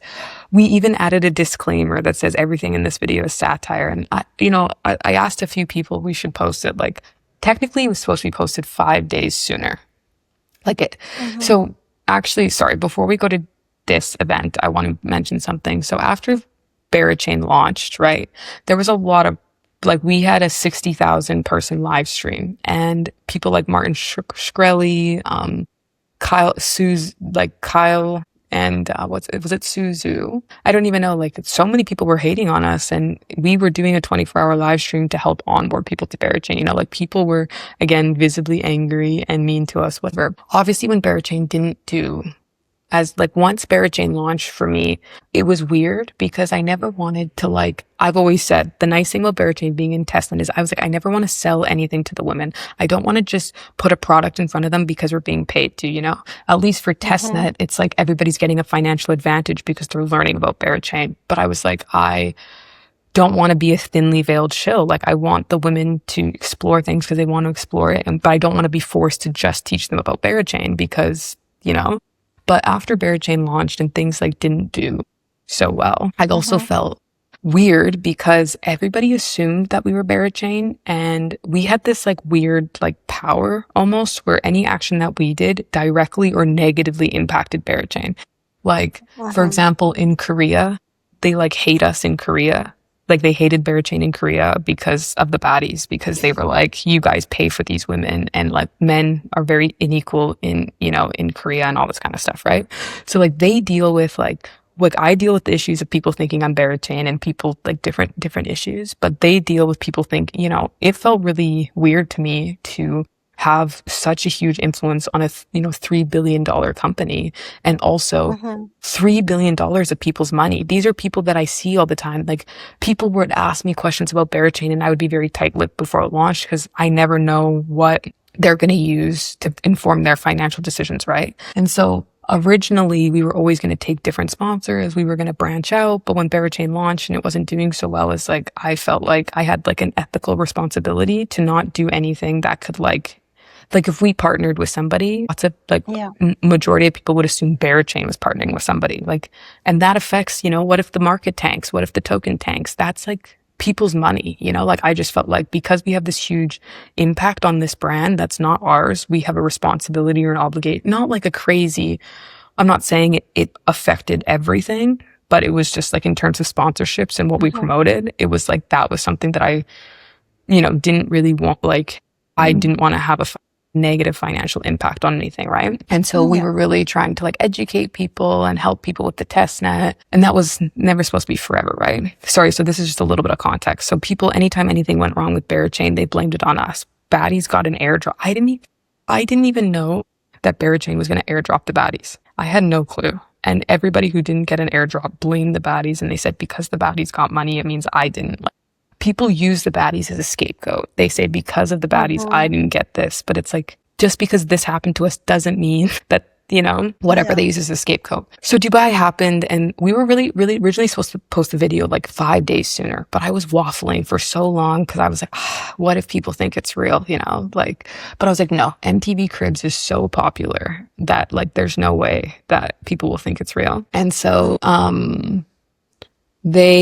sorry, I lost my train of thought. Oh, so finally we posted, and we posted like 5 days late, and Louis, the one that did the video, was like begging me, he's like, oh my God, like post it. And I was like, I don't know. I asked around, I asked a few people, and they're like, it's fine to post it. You should post it, right? So we post it. And it's like so obviously satire. Sophia says like we helicopter airdropped a pizza oven in, like we get our nails done every single day to change the color. We don't work. Like it was just, playing into like the choose rich, the memes online, the like, also we rented this villa for one day.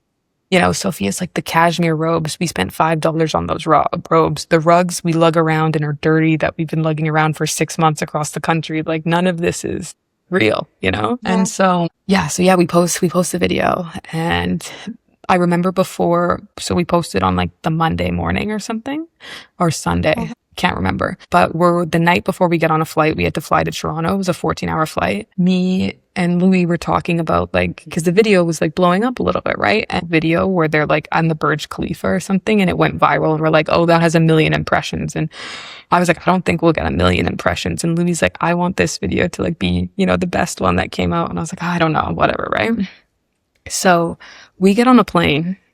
The post has 70,000 views when I get on the plane, or 30,000 views when I get on the plane. Nothing crazy, but like has, you know, a couple hundred likes, whatever. I don't get Wi-Fi on the plane because I'm like, you know what? Like, let me play Candy Crush in peace. Like, let me, or whatever it was. Like, let me play. Like, I don't even want the notifications, like whatever, right?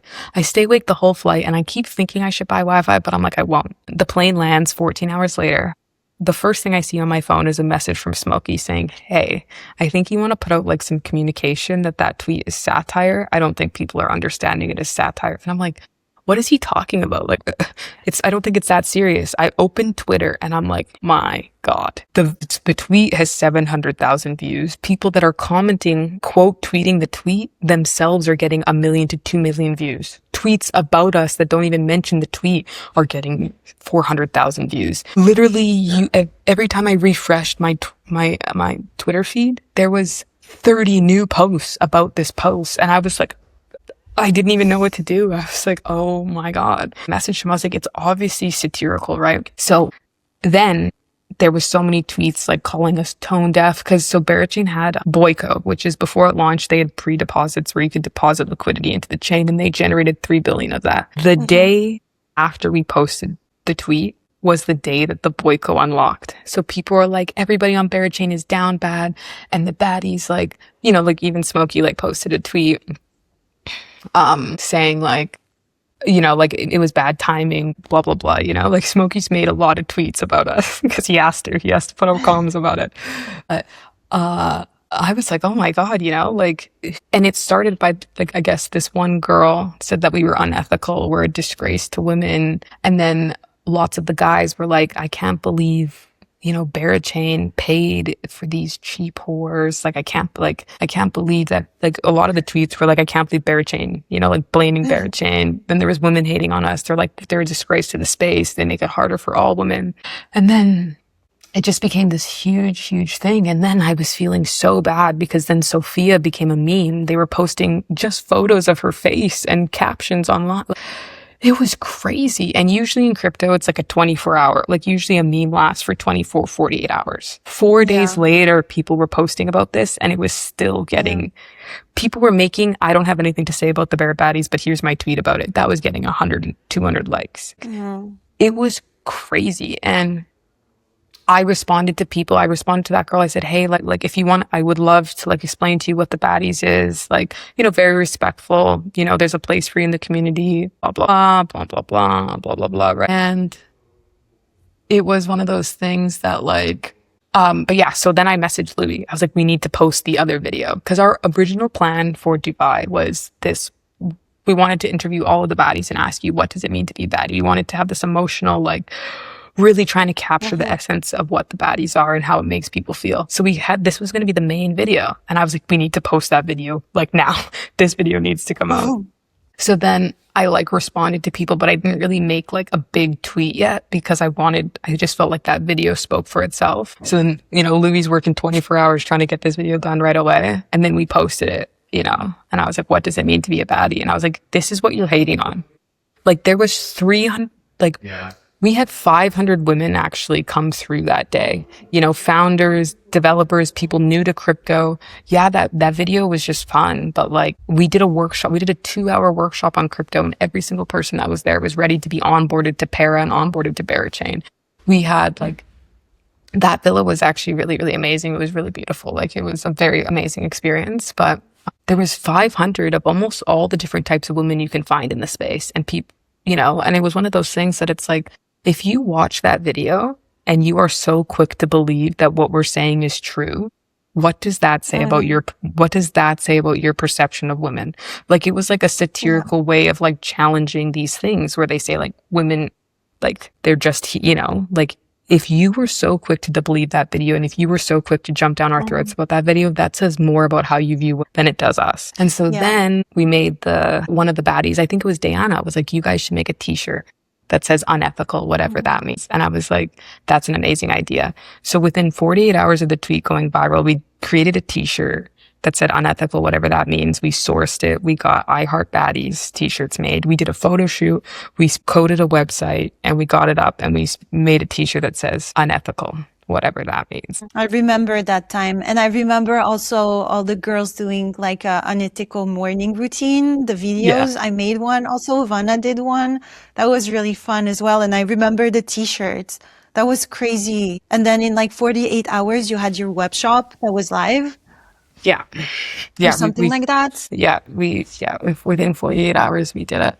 We really, and it was the thing, literally for 3 days after, like the day we landed, we all just sat in a hotel room and like refreshed and refreshed. It was crazy. Like it was, I know that people like, there's lots of things that go viral and whatever, but I think I've never, in crypto Twitter, I've never seen anything like that. And also like anything also like so egregiously hateful as well. Like so many death threats and so many like women deserve to die. And it's like every time all of this hate happens, all it does is prove why the baddies are needed. All it does is prove is why the baddies can't go anywhere and why the baddies is needed. Like because whenever things like this happen, I do get anxious because I'm like, the last thing I ever want is for women in the space to get more hate for whatever reason. I never want to be the direct. So then I start to get scared. Like, are we doing the right thing? But then all the men and everybody's being a hater. And I'm like, this is exactly why we need the baddies. Exactly. That's exactly why we need you. And I think that there's two things. I think that the people hating and the ones who saw the video, I think that they don't necessarily believe that it's true. I think they choose to believe that it's true, but they know that it's not true. I don't know if you know what I mean, because I think it's easy to hate. Because I think the thing that people hate, I'm not talking about women now, mostly about men. The thing I've noticed, they don't like it when girls in the space make a lot of money, and they hate it even more if you're a pretty girl and very feminine in this. So they kind of choose to believe that, they're probably getting a lot of money to fund the villa and they're not working and we're here grinding and we're not making any money and this and that. So I think it's like they're jealous. They're just like jealous. Exactly. So I think you shouldn't be like, I know it feels bad when you're the one like behind the project and everything, but you can't control how people are gonna behave, and there's always gonna be hate. Anything you do, there's gonna be hate. Always. But that was something that took me a lot. Like, I know I said about the first Dubai, that was like my first realization and I accepted it, but it's obviously something. And that was the thing, is the Dubai stuff kind of like stuck with me a little bit after. Like that summer for me was like a really dark summer because it was like the weirdest juxtaposition of like everybody is hating on us and telling us that like we're terrible and we're the reason Berachain is at zero and everybody's using us as a scapegoat. But then the other half, everybody is copying us, or like again, I'm obviously like, this is why a lot of people don't know the story. It's like, I never wanted to like, the baddies has never been about me. It's always been about the baddies. So I never really like, I guess I should be doing more like founder led marketing and posting online and maybe doing a podcast and talking about these things. But no, I had something so good. We were talking about that you didn't want to make it about you. Yeah, I don't like, we changed merch and events in crypto. Like there was never really any crop tops. There was never anything cute. There was never anything for the girlies. We did that embroidery thing in Bangkok where you got to create your own merch and embroider it. We did the pop-up shop in Denver where, that's never really been done before. So many things that we did, people copied after, or, they took inspiration from, which is totally fine. Nothing wrong with that. But people are taking we've influenced the culture in so many ways. But like, but people are like, I was really struggling because I was like, so many people hate me and so many people are so negative towards me and so many people blame me for so many things. And then at the same time, so many people have copied us, or they've done so many.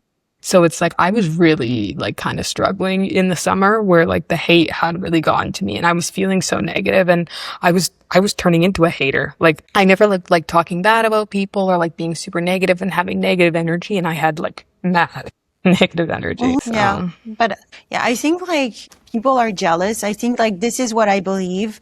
You have a community of like women who love what you do, and a lot of men also. Like a lot of people love the baddies, and there's always going to be haters. But I think the next question that I want to ask you is like a lot of things happened, obviously, and publicly, and you've had to deal with a lot of like hate. And are you today, like, are you tired of having to prove yourself to people all the time? yeah, that's how I felt last year.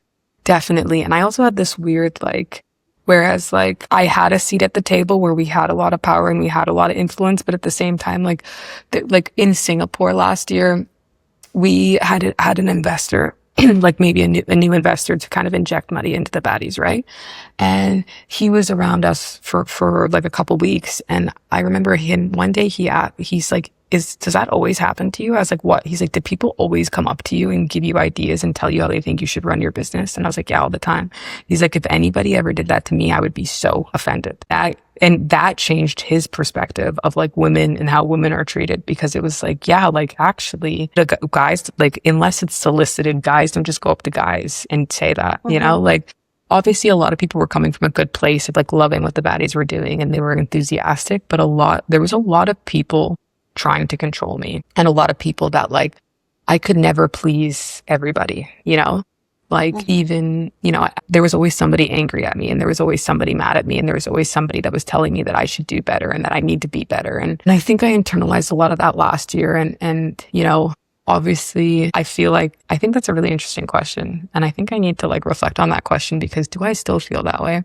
A little bit right now, different reasons, because I feel like obviously when the crash in October, we lost the treasury because the baddies got a grant. The baddies got the RFC.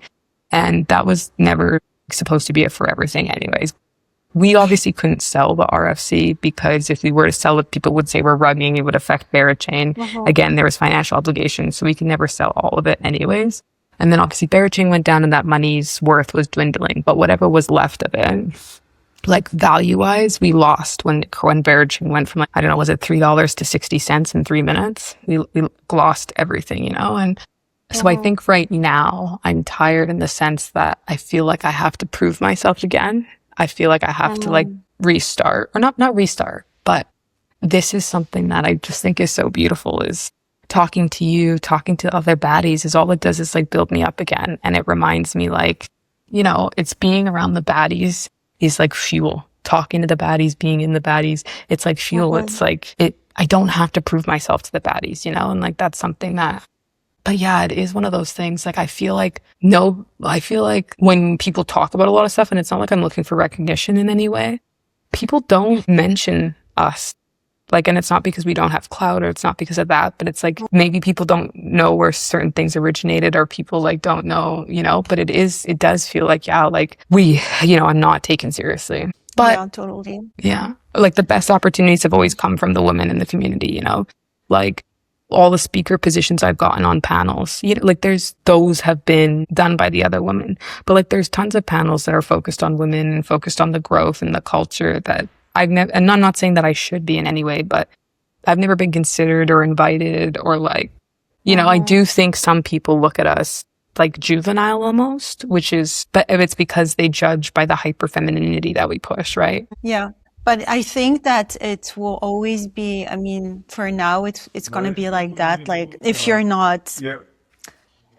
project or your physical appearance is not showing kind of serious in a traditional way, it's always harder to be taken seriously. But I find that stupid, because I think like you are like marketing genius, like you've brought so much attention. No, but for real, I think there should be like case studies of like what you did, because people need to study exactly like the way you've done things and how much people you attracted. And I just hope that in the future months or years, like you will get like more attention and your story is going to be more out. And I don't want it to like stop here, because I think it's just the beginning of something. You know what I mean? The baddies can never die. The baddies will never die. Baddies never die.